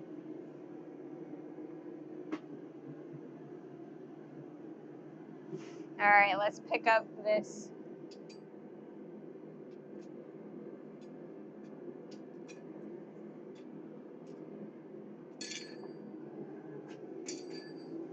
chisel. And you can kind of tell that I've taken the temper off a little bit. So I think what I'm going to do is I'm going to grab some oil. That way we can kind of keep it from doing any more of detempering. And I'll put the oil container on the anvil for the moment. There we go. I have set things up now.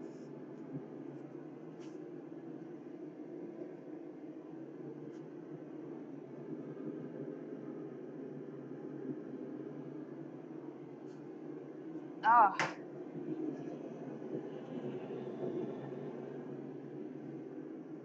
So it's going to take me a little bit of extra time to get the piece heated up. The forge is still kind of heating up from the tank change that I just did. So yeah, it's going to take just a little bit of extra time.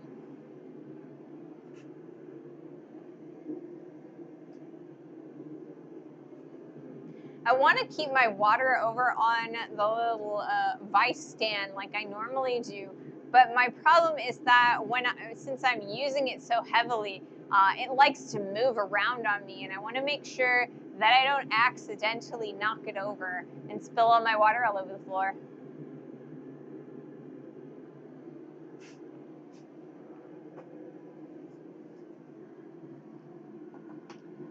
Alrighty.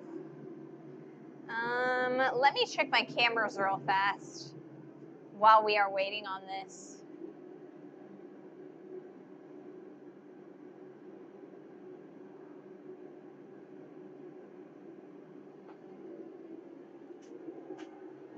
Probably not actually going to use any of the wide footage, but I definitely will be using some of the close-up footage for this video. So the plan is to do a single video for all of the letters, all 6 of them. So I probably won't be doing more of a tutorial video for them. It's probably just going to be like an overview of me like making it, so like a flashy kind of highlight video of some of the shots from each of the letters. And I might give a little bit of a voiceover explanation for what's happening with them. And I'm hoping to get that guy done for the week after next. So 2 weeks from today, I should have that video for you guys up on YouTube, because, you know, that's where I post all my videos. Okay. Looks like we are plenty hot, so we're going to go back over to the post device cam. I want it on that side.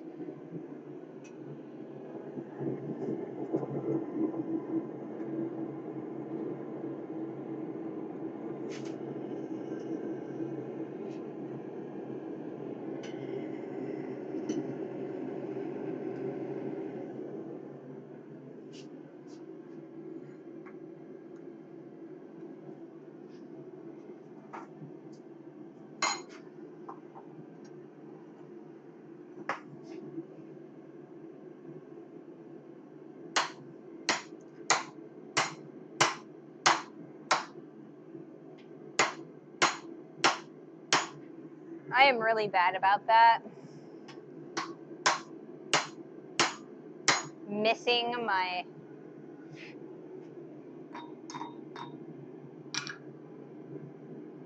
stuff. All right, so we've got a little bit more done of this.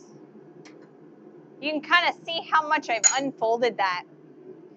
So I think the next thing that we're going to do is, when we heat it up, we're actually going to make that a little bit wider by taking it over to the anvil, and we're going to go to the side of the anvil and open it up that direction.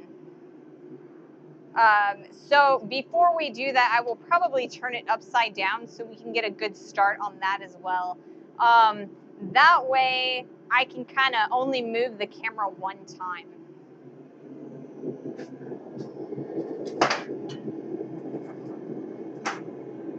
Right now it kind of looks like a clothespin.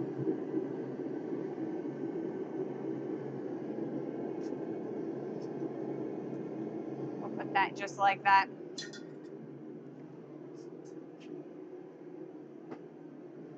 All right.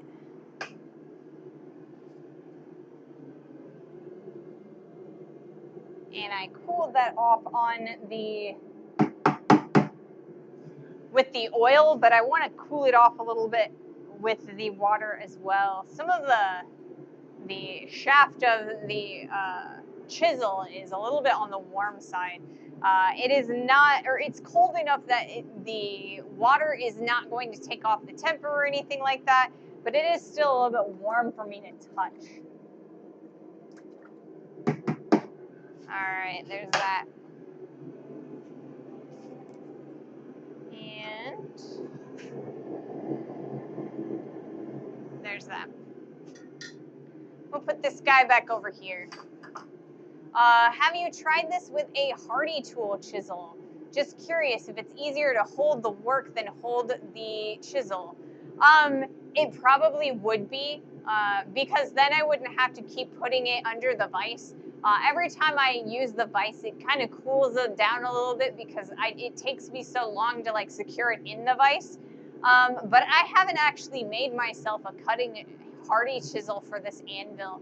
I do have one for my other anvil, but the hardy holes are not the same size. This hardy hole is a lot smaller than my other hardy hole. So I've got a 1-inch hardy hole over there, and this one is like, no, that one's 1.5 inches, and this one is 1 inch. So I can't switch the tools, if that makes sense. That is another thing that I really need to make. I'll probably take maybe a chunk of this guy, or I have a couple other chunks of steel that I could probably use. I might actually do that on stream at some point. It would definitely be a lot easier to do it that way, but you know, I use what I've got. I use the Hardy Hot Cut to do. Yeah. Oh, to do this. Yeah, I mean, like I said, I think it would probably be easier to do it that way. And I definitely need to make myself a hardy cut anyway, because if I want to do like nails or anything, I'll need a hardy cut for that. It's just more convenient to have. I mean, I know that there have been times where I've been making like leaves and things, and to cut it off instead of using a hardy cut or even a chisel, I'll just use the corner of my anvil, and that always creates a really messy corner, or like a messy cut, because it just flattens the material in weird ways. It's just one of those things that it's like, when I think about it, you know, I don't have time to do it. And then when I have the time to do it, I don't think about it.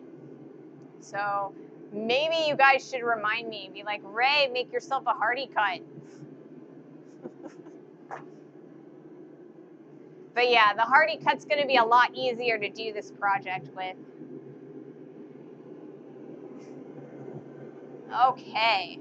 And I'm actually going to use these tongs because they have this nice groove in the sides.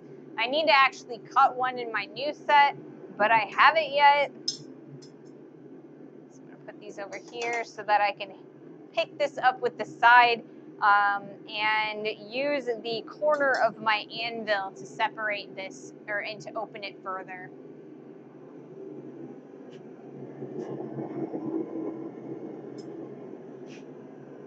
Oh wait, I forgot. That's not what I'm doing right now. Jeez.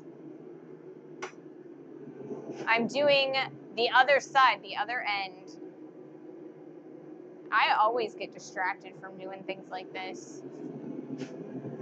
I'm a little bit on the absent-minded side, guys.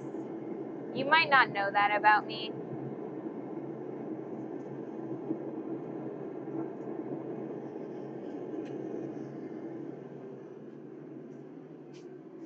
Alright.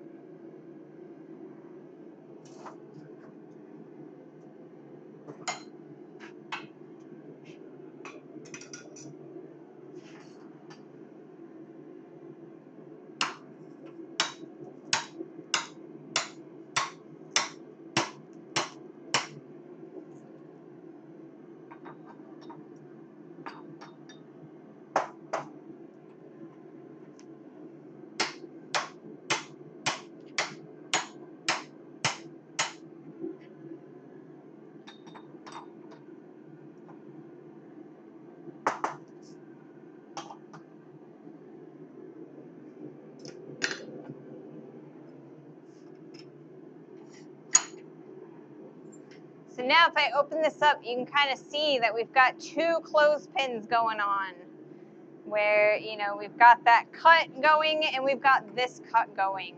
So I think I'm going to take this over to the anvil and we're going to continue opening that up.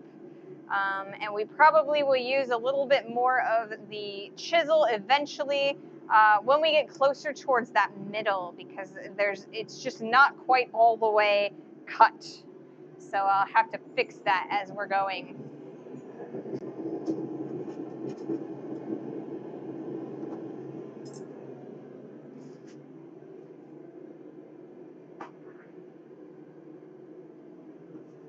Hello, welcome in, El Teller. Glad you could join us. Hey, Bungalow, welcome in.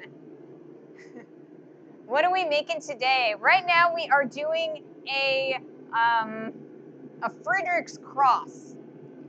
So I've taken a piece of 5/8 inch stock, about yay big, and I've taken the angle grinder and I've cut it vertically halfway down, and then turned it 90 degrees, flipped it over, and cut vertically halfway down the other direction. So the goal is to unfold those and create a cross shape. There should also be like a little hole in the center of it where where the cuts meet and it folds out. So that is what we are currently working on today. So we just finished doing a Rubik's Cube twist, or a staircase twist, and that is the piece that is up here like so. And we voted on which of the 4 twists that we had made on Monday that we wanted to hang up. The staircase twist won, and I don't know that that's amazingly surprising. That's what I guessed. That was my favorite.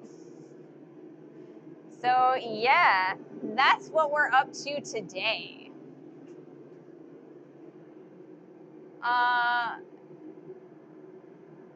Majin Ninja 8 follow, or thank you so much for that follow. Welcome to the club, to the community. I'm so glad that you're here. We are having fun here in the Smithy, and we're making pieces of, you know, art. Right now we're working on a Raise Smithy sign. So right now we're working on the T. So we have SMI, and now we're doing the T. On Friday, we'll start on the H. It might actually take us 2 days. I'm not positive on that. We'll see if I can manage to get the two punched holes done in one day. I have a problem doing that. I'm a little bit on the slow side. We're going to be doing a mortise and tenon piece. So it might take us 2 days, I'm not sure. If I'm feeling really lazy, I might, you know, do 2 of them, and so one we can just hang up and another we can work on for a few days. I don't really want to drill these holes for the mortise and tenon, but if I have to, I have to. I think I can split and drift them out, though. I'm pretty sure I can do that. That is the goal, anyway. And then we're going to do the raise part.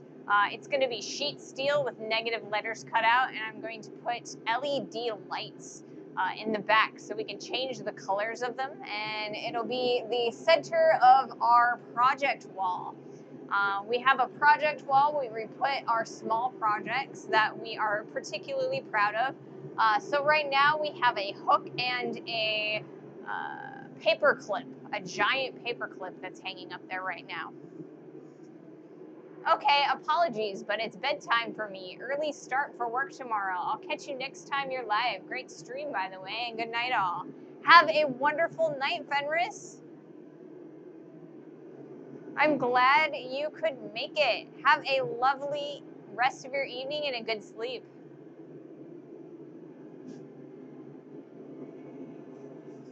right.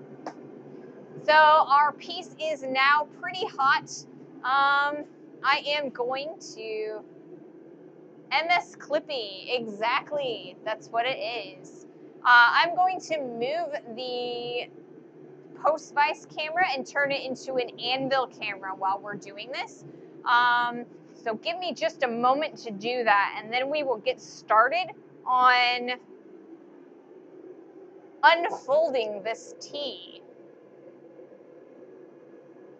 If I can manage to do it, I know I can. This isn't my first rodeo.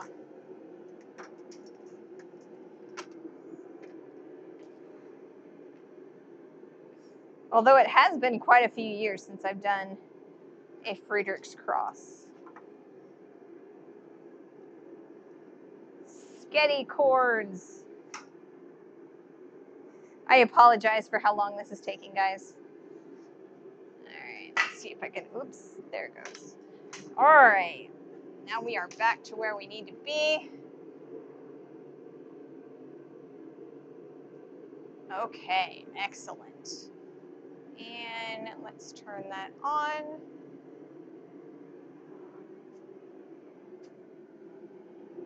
Okay. I'm going to put these over here.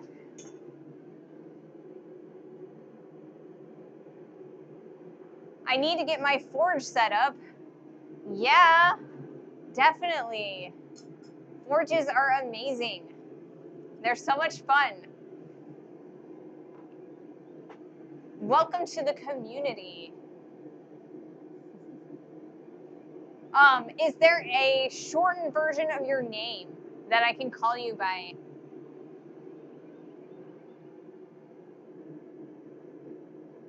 Maj Ninja? Oh, Magic works just fine. Oh, Magic. That makes sense. Okay, excellent. Awesome. Magic. Ninja works too. Okay. I've got another ninja, so I might call you Magic, if that's all right. Let's see if I can pull this out of the forge. I might have to take the brick out because it fell behind the brick. There's that for the moment. Ouch. Why I'm saying ouch, I don't know, because it's not actually that painful. There we go. Come on, get out of there. There we go. So I'm going to take this over here to the anvil. I'm going to hold it sideways like so, and we are going to take this and hammer down, kind of separate these guys.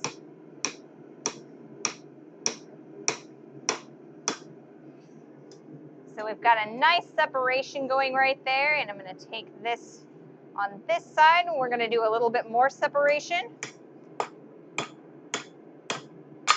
Whoops.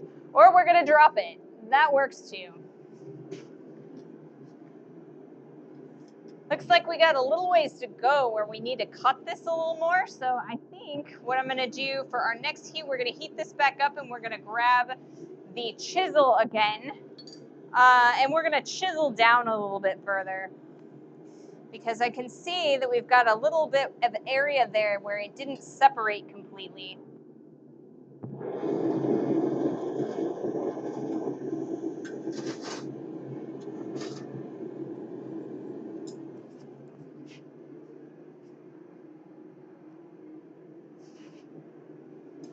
That's fun. Yes, it is fun. So yeah, we're using the corner to kind of open up the two cuts that we've made. And so we're unfolding this, and we're gonna flatten it all out so that it creates a T. And it's going to create a plus. And I did make sure that when I measured the piece of steel, I made it so that it would be a little bit taller when I completely unfold it, so that I can cut one half of it off. a little bit so that I can, you know, pick which side I think looks best, and put that or hang that up next to our eye. So yeah. So now we gotta wait a little bit more for our piece of steel.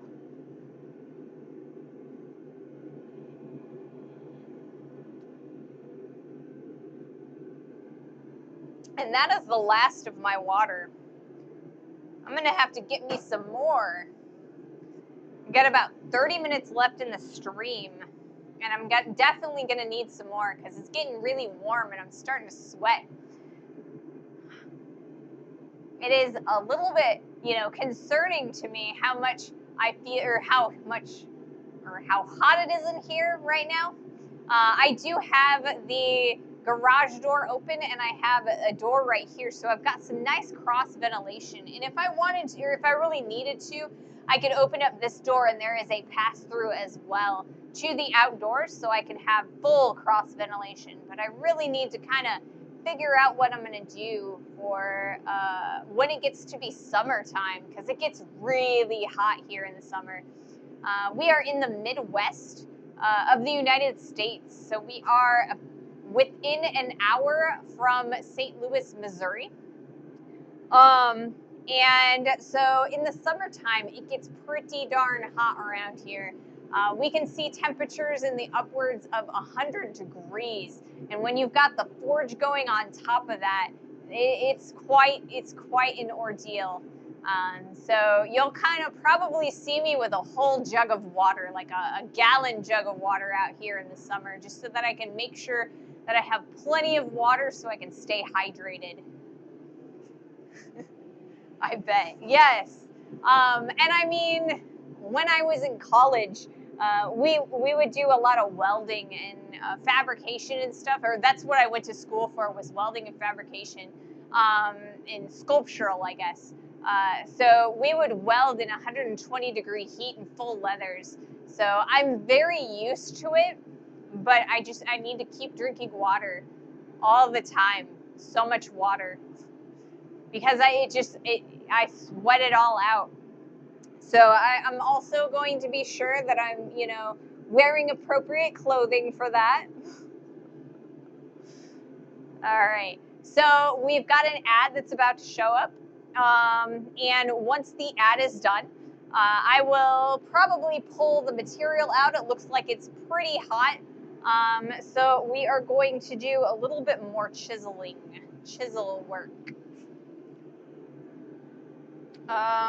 I'm probably going to keep us on the wide, though. I don't want to bring the camera over to the vise, so I'll probably, I will use the vise to open it up a little bit further, but I think that I'm just going to use the wide camera and see how that goes.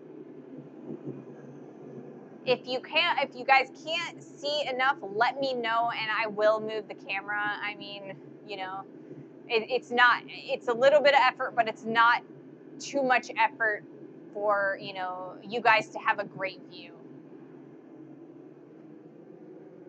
First thing I actually finished was a blacksmith's knife. Blacksmith's knife is one of the first things that I finished. I think it was actually the third thing I did. The first thing I did was a Friedrich's cross.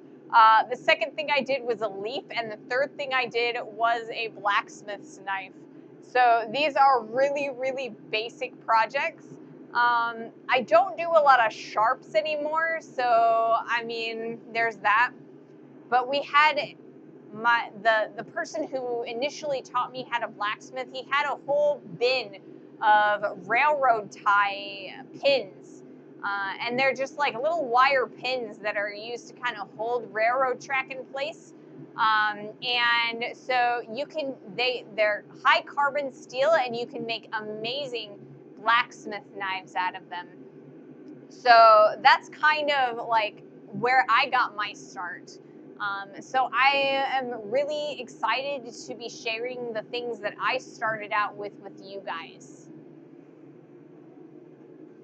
And I know I'm doing an ad right now, So if you guys can't hear me, let me know. I will, give you a rundown of what I said. I have a whole bin of railroad spikes. Yeah, he also had a whole bin of railroad spikes and some sections of railroad track as well, because he actually worked at a railroad repair company. So they would bring in railroad cars, like the train cars, that would get derailed or like damage would happen to them, and he would like bang them out and weld them back together, so that they were usable again for the railroad company. And so anytime that they had like track or spikes or these like little pins, and he also gave me a whole bunch of like bearings that were used in locomotives, as well. And yeah, so it was awesome. Not high carbon, but they help you learn when to move the metal. I also have a section of track as my first anvil. Yeah, track makes some beautiful anvils. It's one of those things where you don't actually have to upgrade from a railroad track if you don't want to, because they have such great spring back.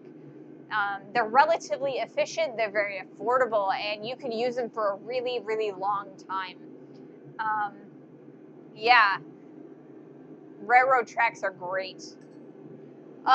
Okay. I'm going to pull this piece out of the forge and bring it over to the post vise, and I'm going to do a little bit more cutting.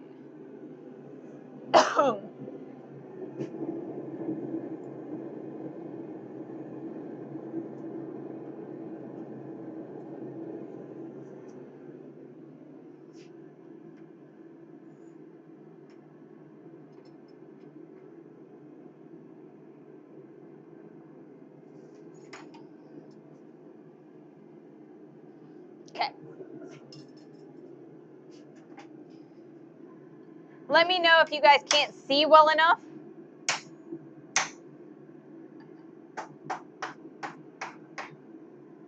And I can move the camera again.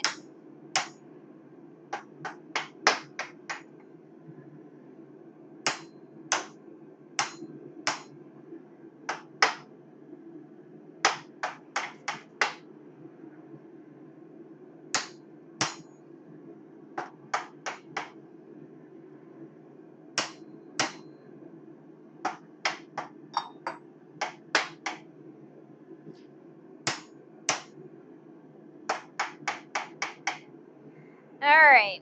So I think what I'm actually going to do is, this is going a little bit on the slow side. So I think I'm going to actually use the angle grinder again and grind this down just so that it goes a little bit faster.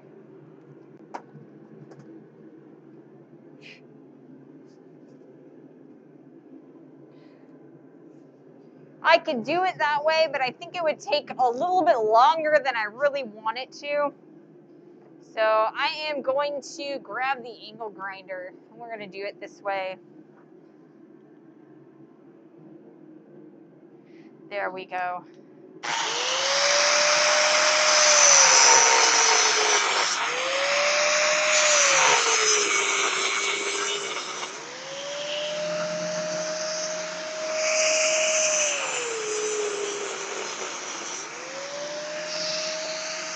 All right.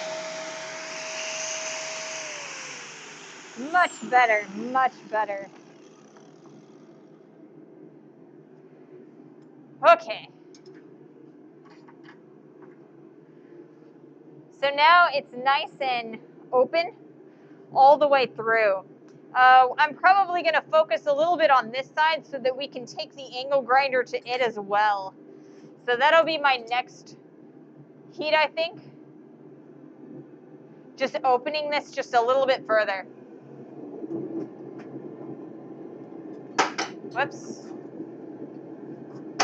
Oh, come on, get in there.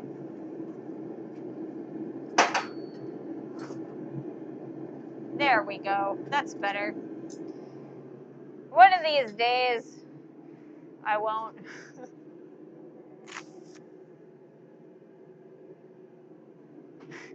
Hello, welcome in. Yergsbolgs. Yerzel. Can I warm your dinner too? I mean, I could totally warm your dinner on the top of my forge. However, you might not want to eat it. There's a lot of steel dust in here, so if you don't want to ingest a lot of rust and dust, you probably don't want to eat here. I do have cool emotes. Yes, I will. I will give you guys a grinder spark emote. I'll make it. I'll probably make it today. I've got several times where I have used the grinder today, so I will definitely make you guys a grinder spark emote that you guys can take a look at, or that you guys can use. Hey, Bluesy, welcome in. Glad you could join us. Do I run an air filter or an air purifier? I honestly don't, mostly because I would have to change it so frequently. So that is why I use the dust mask when I'm actively cutting or grinding. This guy helps me not have to inhale all of that dust, and because it is a relatively heavy dust, once I'm finished cutting and grinding, usually all of that dust ends up on the ground, but it also does end up on the top of the forge a little bit as well. So yeah. Hey Jack Frost, welcome in. I mean, I feel like the gang's all here today. Getting lots and lots of people. Welcome, guys. I'm glad you guys could make it. Well, if you can cook in a coal forge, you definitely can. I love the taste of steel dust and welder smoke. It makes a great smell. Yeah, I have this, like, I always smell like a grinder. It's just like embedded into my clothes. So I don't smell like, pretty flowers or any. I just, like, I walk around and I always smell like metal dust and welders and grinders. Is this your heating system in the corner? Is this in any way affected by dust? This is in the corner. That is my heater. Right now it is not functional, and it might be because of all of the dust, but I mean, it's not getting any gas right now either, so I mean, that could be too. I need to have a furnace tech come out here and take a look at it and see what's wrong with it, because like I said, it wasn't getting any gas when I tried to turn it on this winter. And then also there is a switch on the bottom there where I can turn it on and it will ignite the pilot, and it wasn't clicking to indicate that it's igniting. So I need to get a furnace tech out here.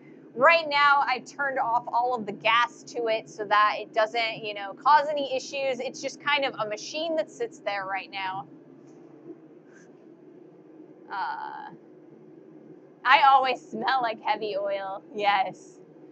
Or can you make yourself a wood stove? I could make myself a wood stove. Normally, I have like a little oil heater that I stick over on this side of the shop, and then I stick really close to my forge when it's in the winter time. There are a few times where it's just too cold out here, but it's like 1 or 2 days a year. We usually have the opposite problem where it's like 120 degrees and I'm trying to come out here and the forge is all hot.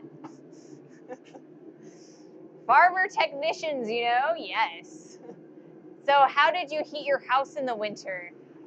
This is a secondary heater. I have central air and heat in my house. It is a separate machine. So this one is non-functional, but it only works in this shop. So there are actually two vents for it. There's one like here, these two vents here, and then there's one in the cold shop that blows out in that area. So yeah, it only heats my shop. That's kind of why we bought the house. It did function when we bought the house. However, sometime within the 5-year break that I took, it stopped functioning. So I'm not entirely sure what happened. Like I said, I need to get a furnace tech out here if I want it to function again. You are in the US of A. I am in the US of A. I am within 1 hour of St. Louis, Missouri, in that sort of area. So that's kind of near the Mississippi River. So the Mississippi River should be a relatively common landmark for for anyone throughout the world. So we're about midway down the Mississippi River. Ideally, those things should have an annual service. Yeah, they should. But because I had spent 5 years not being out here, it just did not get its maintenance in time. And so I need to have somebody come out here, see if they can fix it. If not, then I guess it's just a machine that sits there. And maybe at some point I'll cut it out. Welcome in, Yankee. So glad you could join us. Okay, what are we up to? What am I doing? Oh yeah, I'm opening the other side of the Friedrich's cross so that we can take the angle grinder to it to finish its cut. This is what I never understood. US Americans always tell distance in hours, like 1 to 2 hours away from something. Well, I mean, I guess I do, but I mean, we have a speed limit of about 75 miles an hour. So that's, I mean, obviously I'm miles because, I'm not sophisticated enough to use metric. But yeah, so that would be about a 70-mile circle around Missouri, or the state of Missouri. I'm going to end up dropping this because I am a dummy. A little bit, at least. There we go. It seems to be working all right. Come on.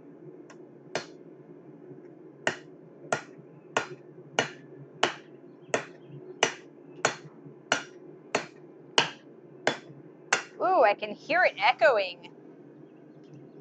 Okay. So now we've opened this up a little bit further on this side. And we're going to take the angle grinder and finish that cut. So we didn't finish all the way to the half. So we're going to take this over here to the post vise.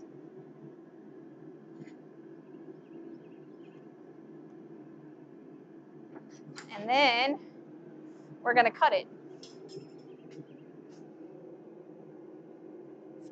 Indeed, if you were flying or in SR-71, that would mean the whole of the U.S. Exactly. I mean, I guess when we refer to hours, it is in car hours.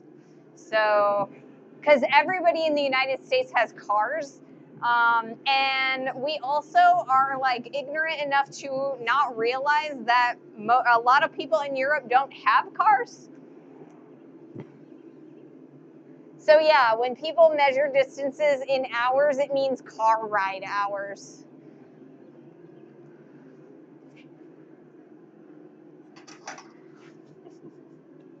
All right, let's finish this cut.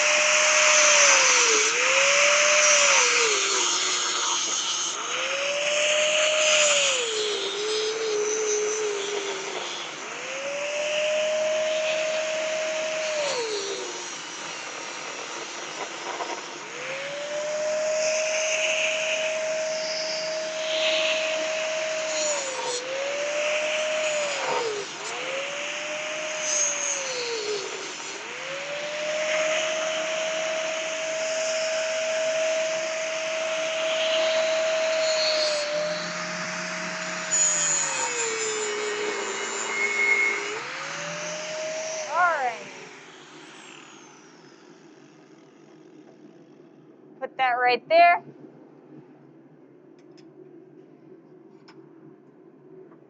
Let's unhook that. We should have plenty of space to be able to open that up.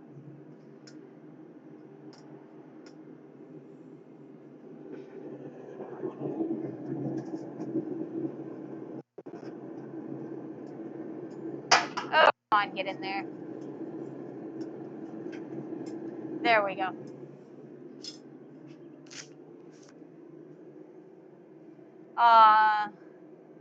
Yes, I'm in Canada. We have dog sleds.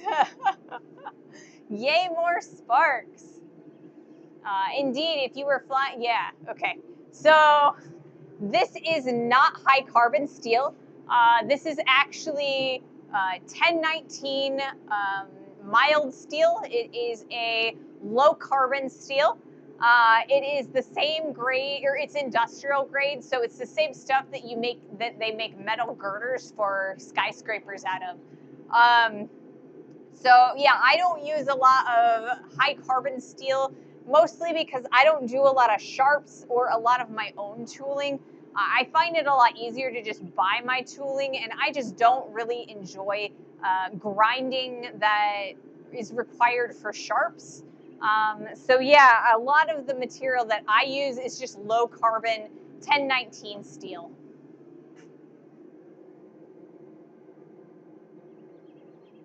So yes, it does spark that much, and the reason why it's sparking that much is because it is setting on, or like all of the little pieces of the blade. It sets the, or like they kind of spark as they leave or as they exit, stage left. So cutting will actually wear your disc down. So you will get a lot of like sparks, and as your disc will shrink as you continue to use it, and that's kind of why it sparks. This one was brand new on, what day was that? It was Monday. But now it's really worn. I mean, if you can kind of see that the label is almost gone on it. I understand. I know that, but my discs don't spark like that. Well, I don't know. I mean, they're fiberglass reinforced discs, so I don't know. They do spark quite a bit, though. I don't know. They've always sparked for me like that.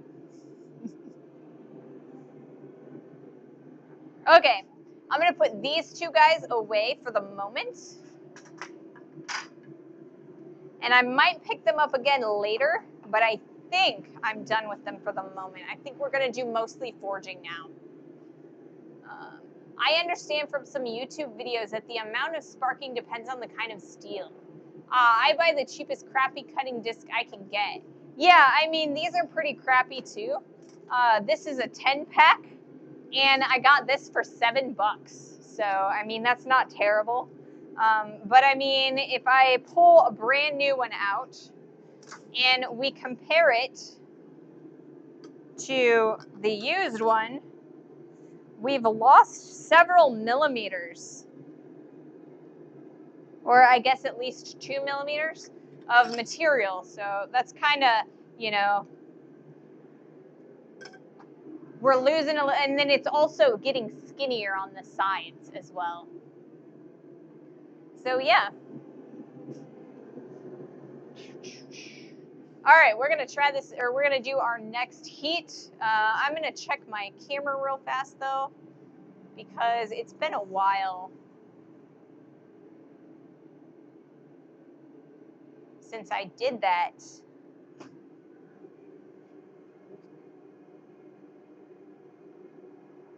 All right, cool. You guys are always so patient with me when I'm like checking my clips and everything. Thank you for that. That's an expensive one. I get a 10-pack for €3. I like the more or modified press in the background. How well does the hand pump bottle jack work for drawing out? This guy actually, I mean, it has a hand pump, but it also has a pneumatic. It actually has an air compressor attachment. This is the hose for the air. And then my air compressor is over here. So it works decently well. It doesn't speed up my process any faster than I could do it by hand, but it definitely cuts down on the amount of stamina that I have to use in order to draw out my material. All right. I said it as crappy as I can get. I guess that makes sense, but like here in the U.S., that's about as crappy as I can get. $7 for a 10-pack.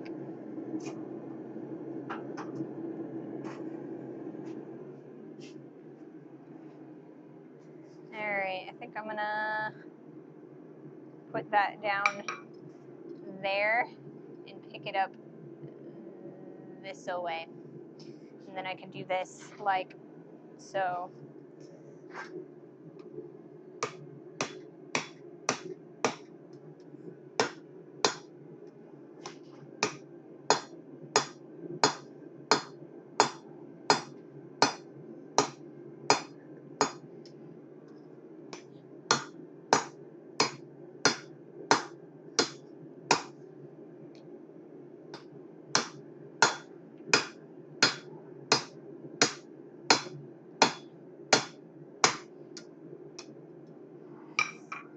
All right, we're gonna have to focus on that middle section. We're getting a lot of bending, but we've still got a little bit of that slot there that we've kind of got to take care of and make sure that it gets all flat and stuff. So we're starting to get that unfold like we want, but we got a little ways to go.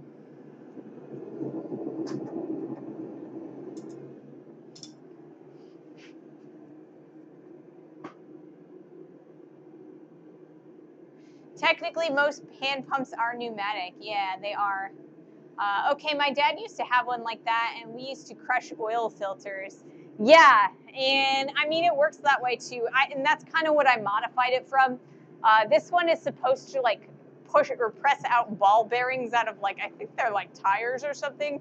I got it in the automotive section of the Harbor Freight, which is our discount tool store in the United States. And I modified it by cutting off the little plunger, and then I built dies for it, and then it came with a hand pump only bottle jack, so I modified it for the air compressor. So yeah. I love Harbor Freight. Yes, Harbor Freight is amazing. It's like one of those places where you can just go and buy whatever tool that you need, and you can use it until it breaks. And if it breaks, then maybe you're using it enough that maybe you buy a better one.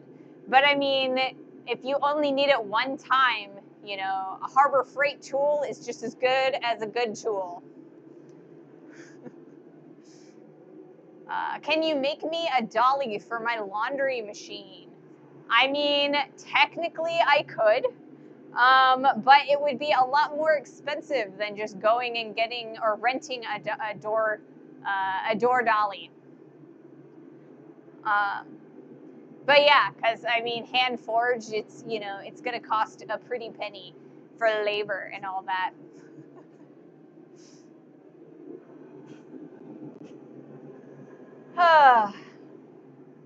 Starting to get tired, but not tired enough that I'm ready to stop. I want to finish our tea. We are starting to go a little bit long. It is 2:30, or I mean, it's not 2:30. I have been going for 2.5 hours. Or I guess the stream is 2.5 hours long so far. I will probably stream for 3 hours. I think that we can get the rest of this unfolded in about 30 minutes. That is my goal anyway. We'll see what we can do. 30 minutes is the plan.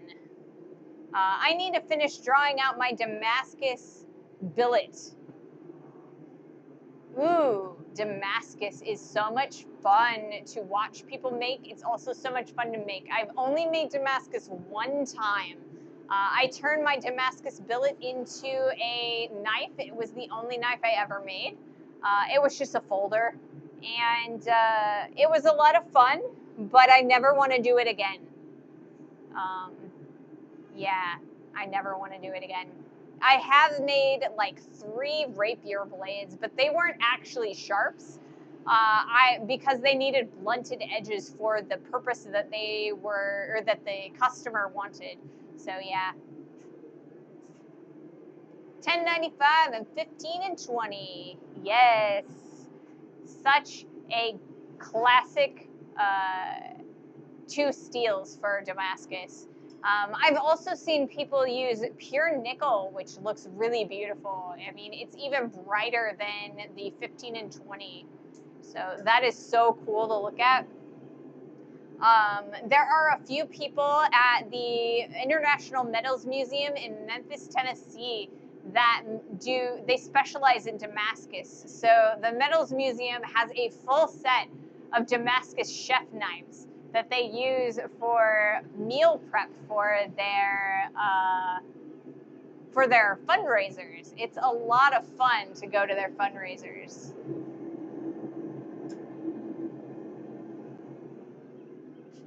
All right.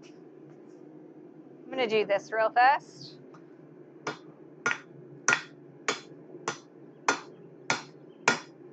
So I can kind of open this up a little bit more. Whoops, and I can drop it. That works too. And drop it again.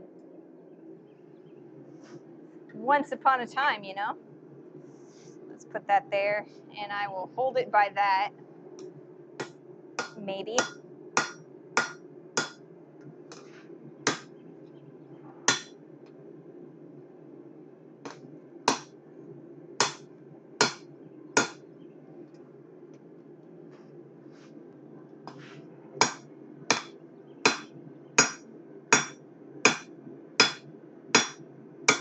And it is looking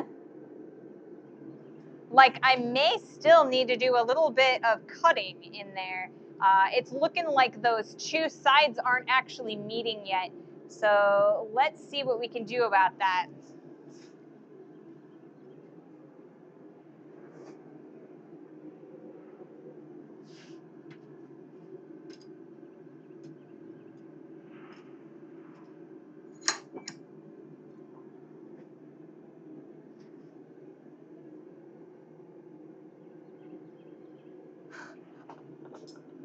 A fundraiser, yeah.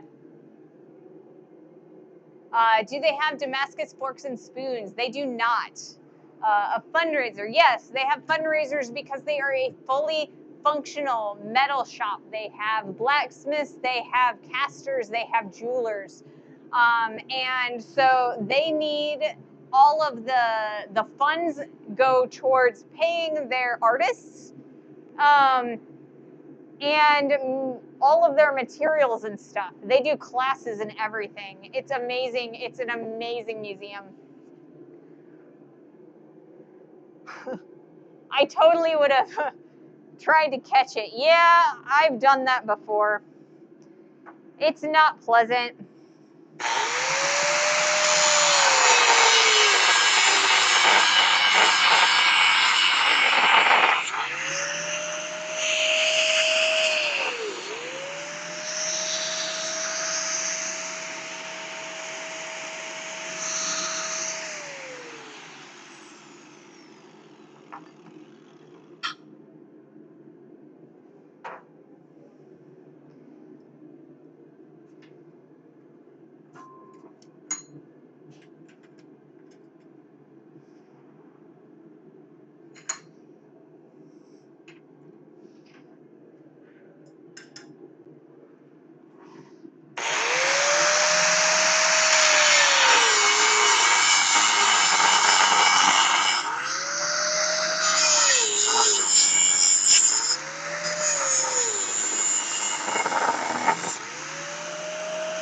There we go.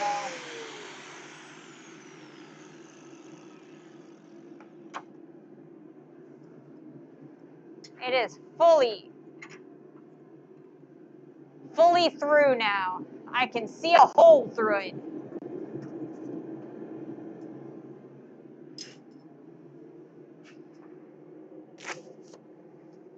Damascus rust. They may exist, but probably not. Yeah, Damascus does rust. You have to use, or you have to oil it and take good care of it in order to preserve it. And you can do that. It's just not convenient when you can just get, you know, stainless steel silverware. If you throw sparks towards the camera, you might want to consider clear glass filters to protect the lenses. I do have filters on the lenses. Was it throwing towards the cameras? I mean, because it should have been throwing this direction. Do you buy your metal from metal recyclers? I buy my metal from a metal supply. They do not recycle the metal on site. I think they just order it from I guess a metal recycler. It is recycled metal, but it is brand new metal that has been recycled. Obviously, you know, every metal is kind of recycled in some way at least. But it is brand new metal. I don't buy from the junkyard specifically because I want to be the first, or I don't want to have to reshape the metal before I can use it. It's a lot more convenient for me to just have the bars in the shape of the steel that I need when, or as I am, you know, from the get-go, if that makes sense. It looked like it, but maybe it was misleading. I think the front part of the disc somehow threw sparks toward the camera. Yeah, I mean, the camera is probably about 6 feet away from the angle grinder, so usually the sparks don't make it that far, but I do have UV filters on the lenses because my partner is very aware that, you know, any number of ways that the camera lenses could be damaged in the shop. I was also able to pick up a few coil springs for my job before they got scrapped, and they were brand new. Excellent. Coil springs are amazing. That is what I use to make my rapier blades. When I make my rapier blades, I had this giant coil spring about yay big through. But the problem with it is because I wanted it to be straight, I had to uncoil it. And it was quite the ordeal trying to uncoil it. I had to use my coal forge, and my coal forge is like teeny tiny, and it was just an ordeal, and I would get distracted and it would burn, and so yeah, I just buy whatever stock size I want. I need to make another fire poker. Yeah, those are great beginner projects. I love fire pokers. We are going to take another heat. Whoops, I think I'm going to put myself over there. But yeah, fire pokers are excellent beginner projects. Excellent beginner projects.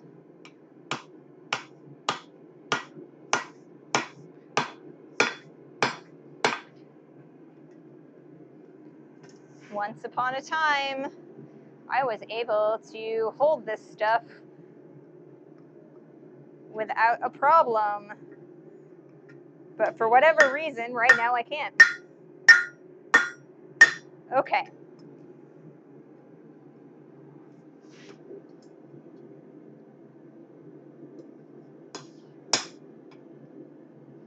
Maybe I'll just hold it this way. That works. All right, we are going to heat this back up one more time, and we're going to flatten it all out.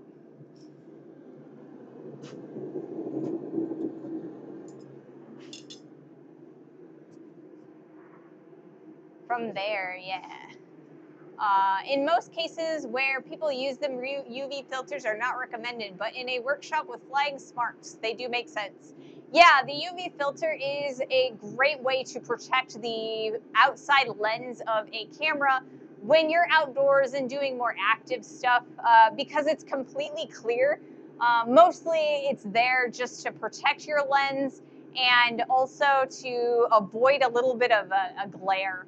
Um, at least that's what they told me in my photography class.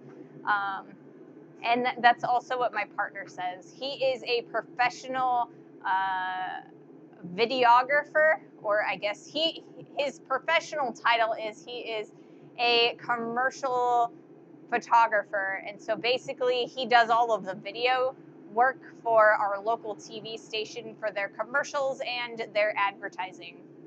So he is pretty good at his job. In most cases, yeah. And I did explain that, or I did mention that. Oh, goodness. Yeah, I am definitely starting to get a little bit on the tired side. So we're going to have to finish this guy up so I can get inside and take a break. I need some more water and to cool off a bit. But it's all right. I love being here with you guys. You guys are the best. So much fun. Whew. But it is definitely warm in here today. For glares, they are actually counterproductive. Some people use them in all situations to protect the lens, where it does not make sense. But in cases where stuff might be flying towards the lens, they do make sense. They definitely do.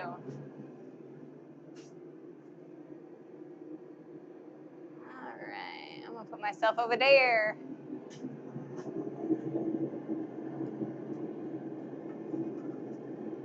If I can manage to grab a hold of this.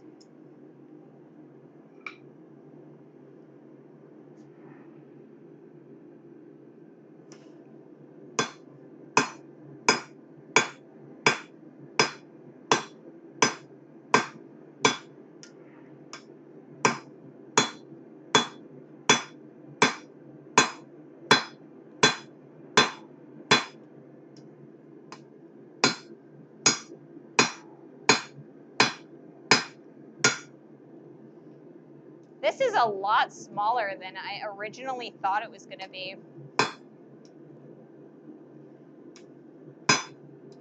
Or than my plan was.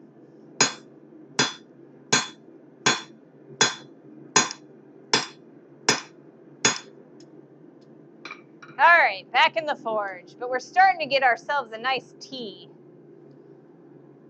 It's getting there.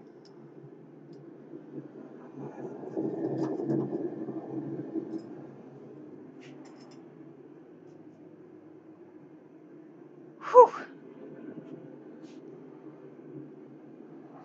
Almost done.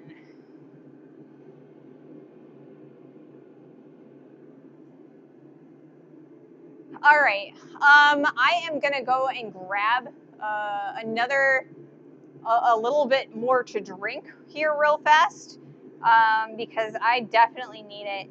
So I am going to pull up my Twitch app so that I can still talk to you guys. You guys will still be able to hear me because I have my microphone on me as opposed to in the area. So I will be right back. Let me know if anything's going on with the shop. It helps if I have my water. But there shouldn't be any issues with it. It's a brand new tank. It should not, it should be full.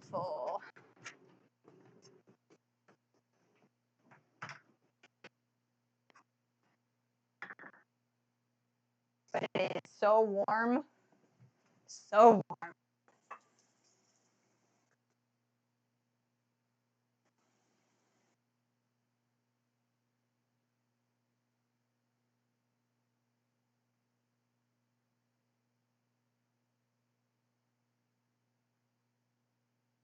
Too long. Here we go. And I'm back. And you're all still here. thank you guys for being patient with me. Oh, I need this.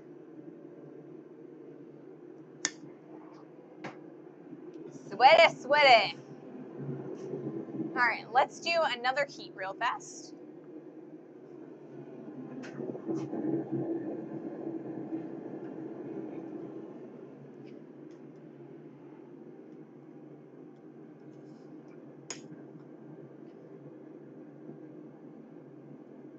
Maybe if I, was actually doing it right, it would take me less heats.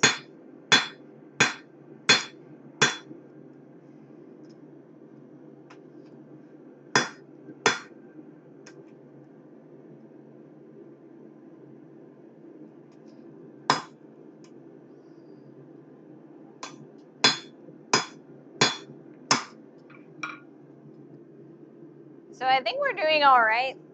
It's more like an X or a plus than a T, but I think it's all right. It's a little on the short side, like a lot on the short side. So I think we're going to straighten this out a little bit, and maybe we'll draw out the edges a little bit. That might work. We'll make it just a little bit longer on the one side.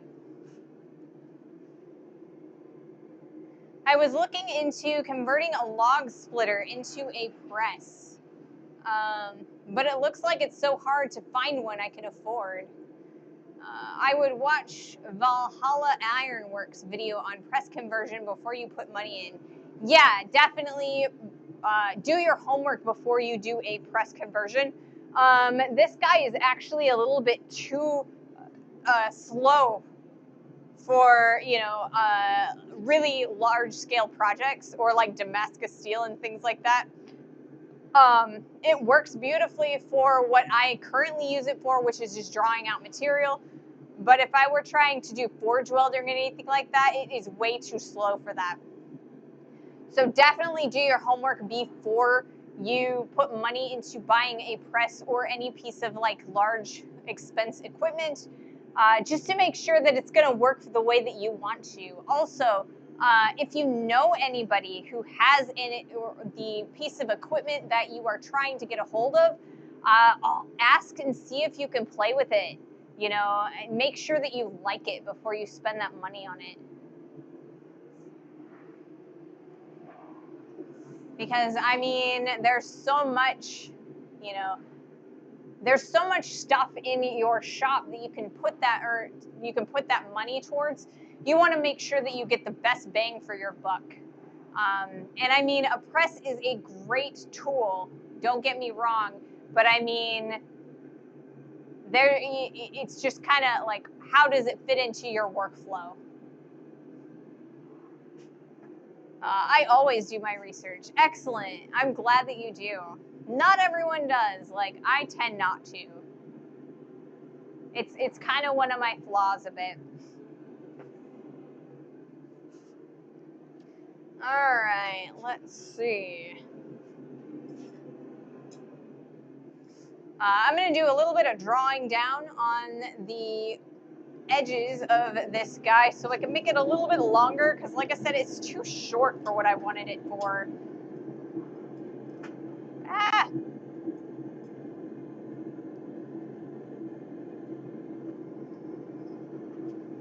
Getting real hot.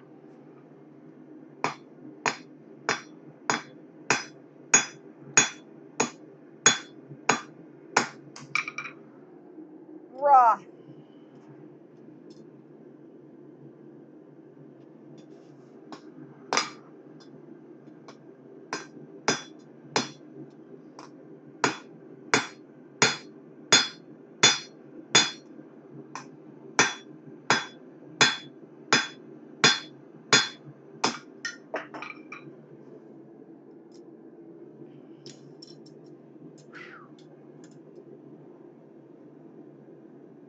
It's getting a little bit longer. I need to take some of that back off now. I'm going to flip it around. We're going to work on that side a little bit.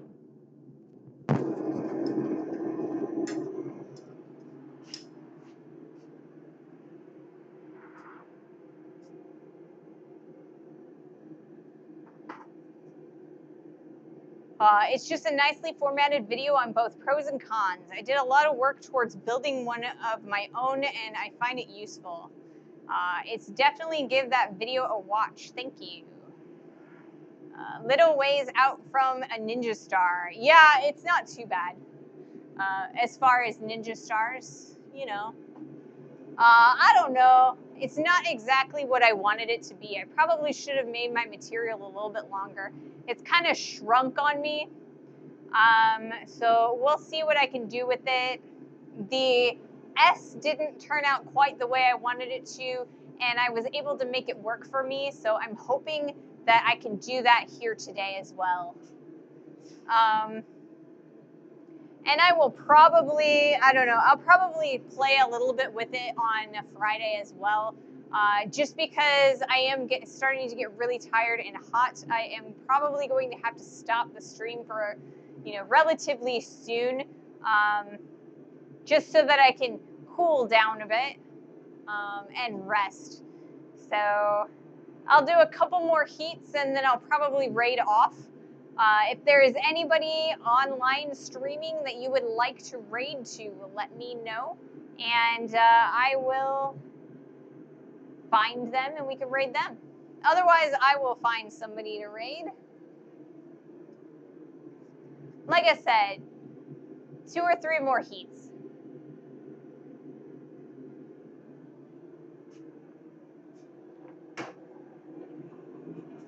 I'm going to take a look at my camera real fast just to make sure that I get all of my footage that I'm looking for. Ooh, they're getting warm. They need to come in the house too.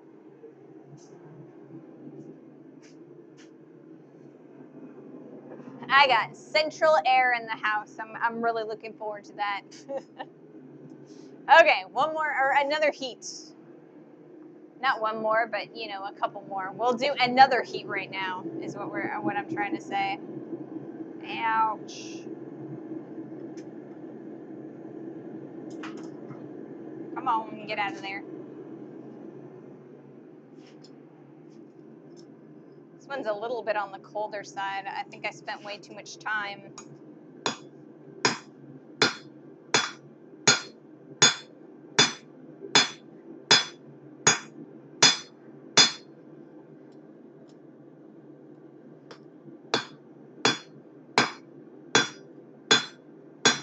Pulling it out of the forge.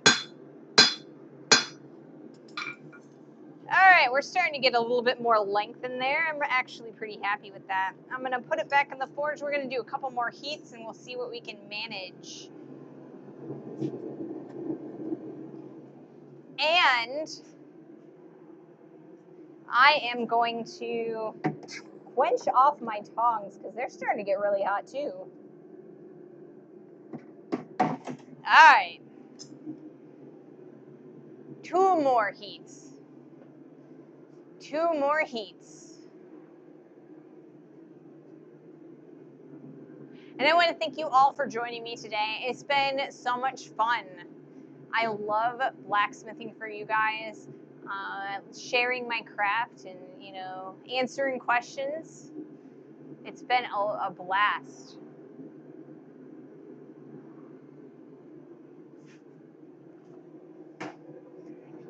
All right. I get to put the other nail into the staircase twist, and it's going to be fun. It's going to be fun on Friday.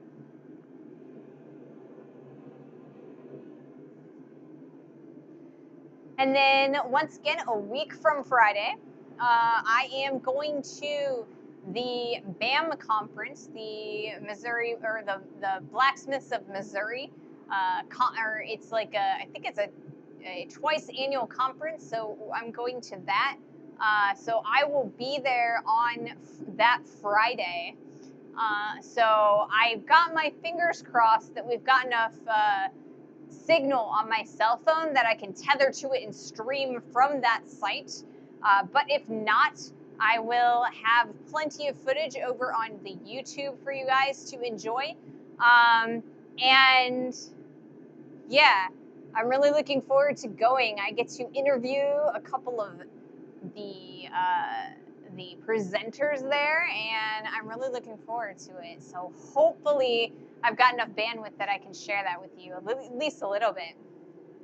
Banana. Won't they also have a Wi-Fi?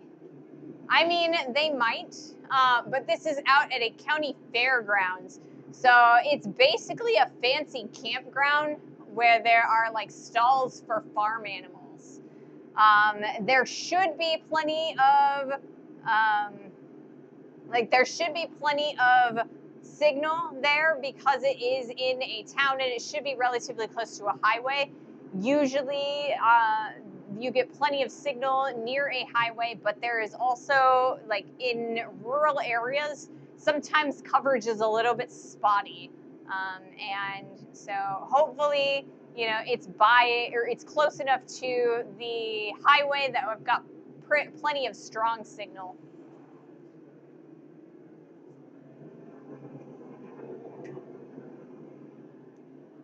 Fingers crossed and all that.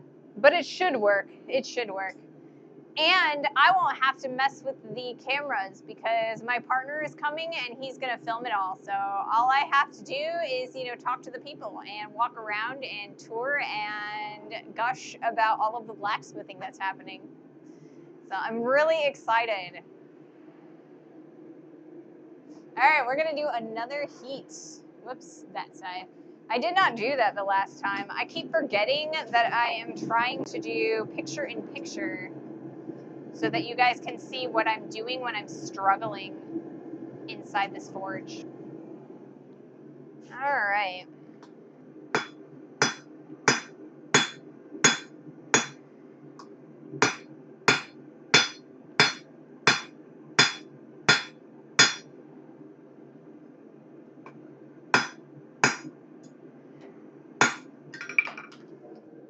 Raw. All right. So this is what we've got so far. I think I want to do a little bit more drawing down maybe Friday. So we'll see if we can manage that while we are in the middle of doing our mortise and tenon. We'll kind of see if we can manage it. I'm going to do one more heat on this and we'll see where we are.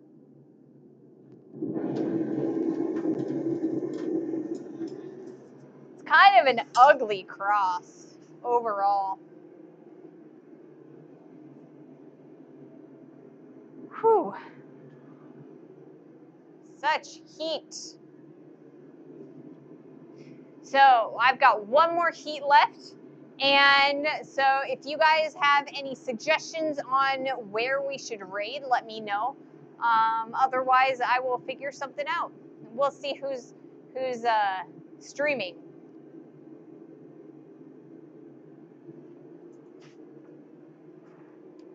That shape is also a good start for a hummingbird, is it?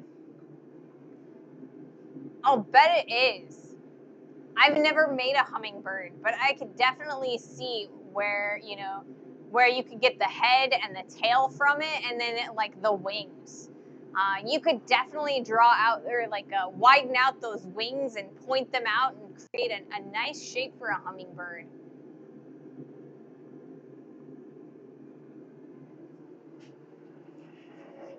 And the extra bulk at one end for a head. Yeah, exactly. I could definitely see that. I will probably play with this again a little bit on Friday because, like I said, I kind of want to make a tea out of it. I spent a little bit too much time, kind of fiddling with it in the beginning. And then I also did a complete other project, so I didn't quite get as much time on it as I wanted or as I should have. So I was unable to finish the project today. Like I said, I will continue it a little bit on Friday. If not, I will definitely continue it on Monday because I really want to get the sign done by Monday, or at least the Smithy part of it. I've done a lot of sculptures based off of this starting point. That's cool. I have not done a lot of shaping in this method. Most of my shaping has just been like, drawing out or upsetting or, splitting, drifting, twisting, that sort of thing.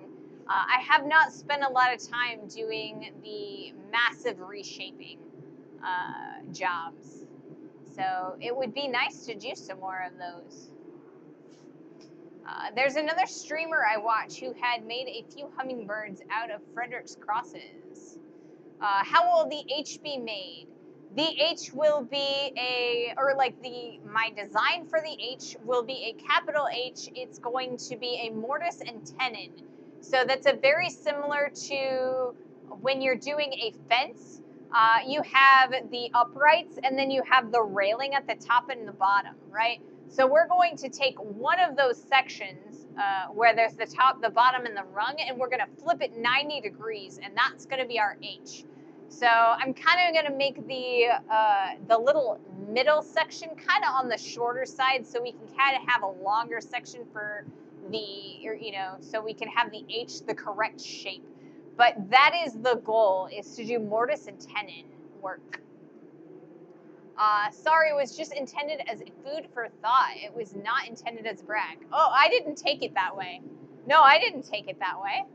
I am always, I am always open to suggestions as well as advice. If I'm doing something really wrong and you guys can see it and you know how to fix it, let me know, please. I have a lot left to learn about blacksmithing and the technical, actual doing of it. I am not too proud to say, I have a lot to learn. So if you've ever got advice for me, let me know. Yes, Anvil. I've only been smithing for like 3 or 4 years. So I started blacksmithing in about 2010. And I stopped blacksmithing in 2020 during the pandemic. And the reason I stopped is because I got sick.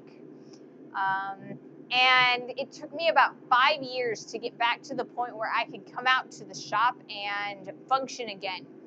So I only got back out into the shop in November. So within that 5-year span, I've lost a lot. Like there's just so many things that I've just forgotten. And so I'm really trying to get back into the groove of things, but there's just so much that I just, I need to brush off that rust, and, I still got a lot to learn. So I've got an ad coming. So after this ad, I will do one last forge, and then from there, I will raid off. Because I want to make sure that you guys all get to see the last forge, or the last heat. And then I get to clean up and take a shower. A shower is going to be really nice. Alrighty. Thank you guys all for joining me today. I have had a blast. I sent you a video on the hummingbird. Thank you. I appreciate that. I am always looking for new projects to do, things to learn, and things to share with everybody.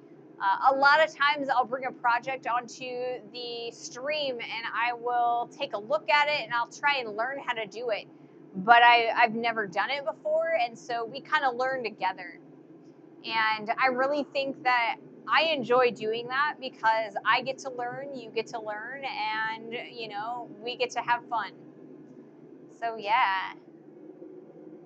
Song reference, one more heat, sing, thank you.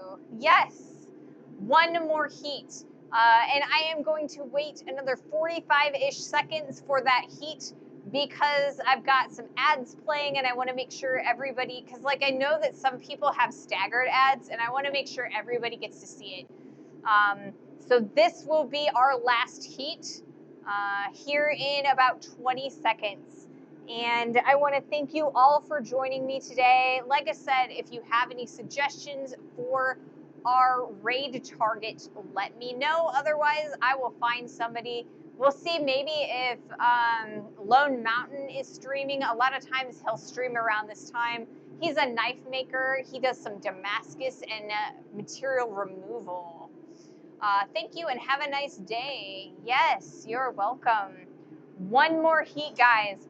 One more heat.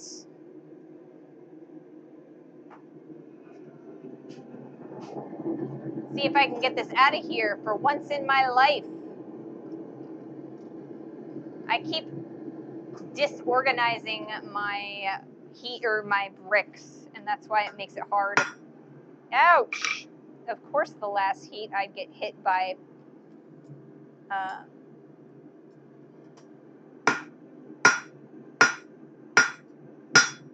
All right.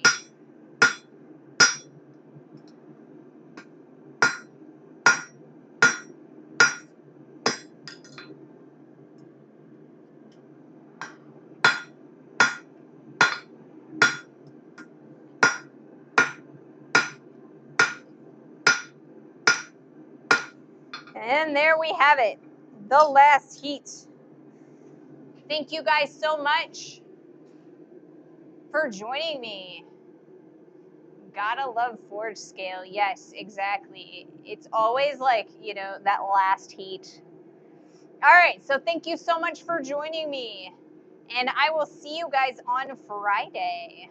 Always a pleasure for me too. All right, let's see.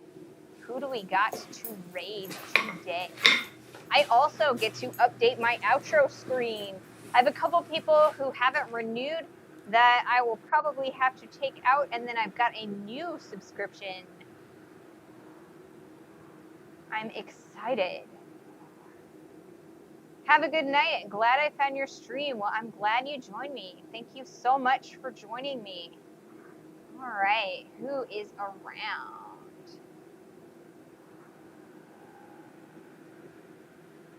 Let's see. Is Lone Mountain?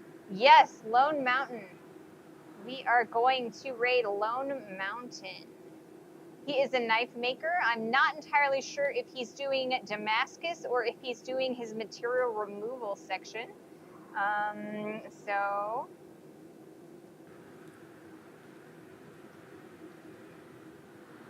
all right. Forging Damascus. Excellent. That is some of my favorite things to watch is Damascus steel. So yes. Have an amazing rest of your day, and I will see you on Friday.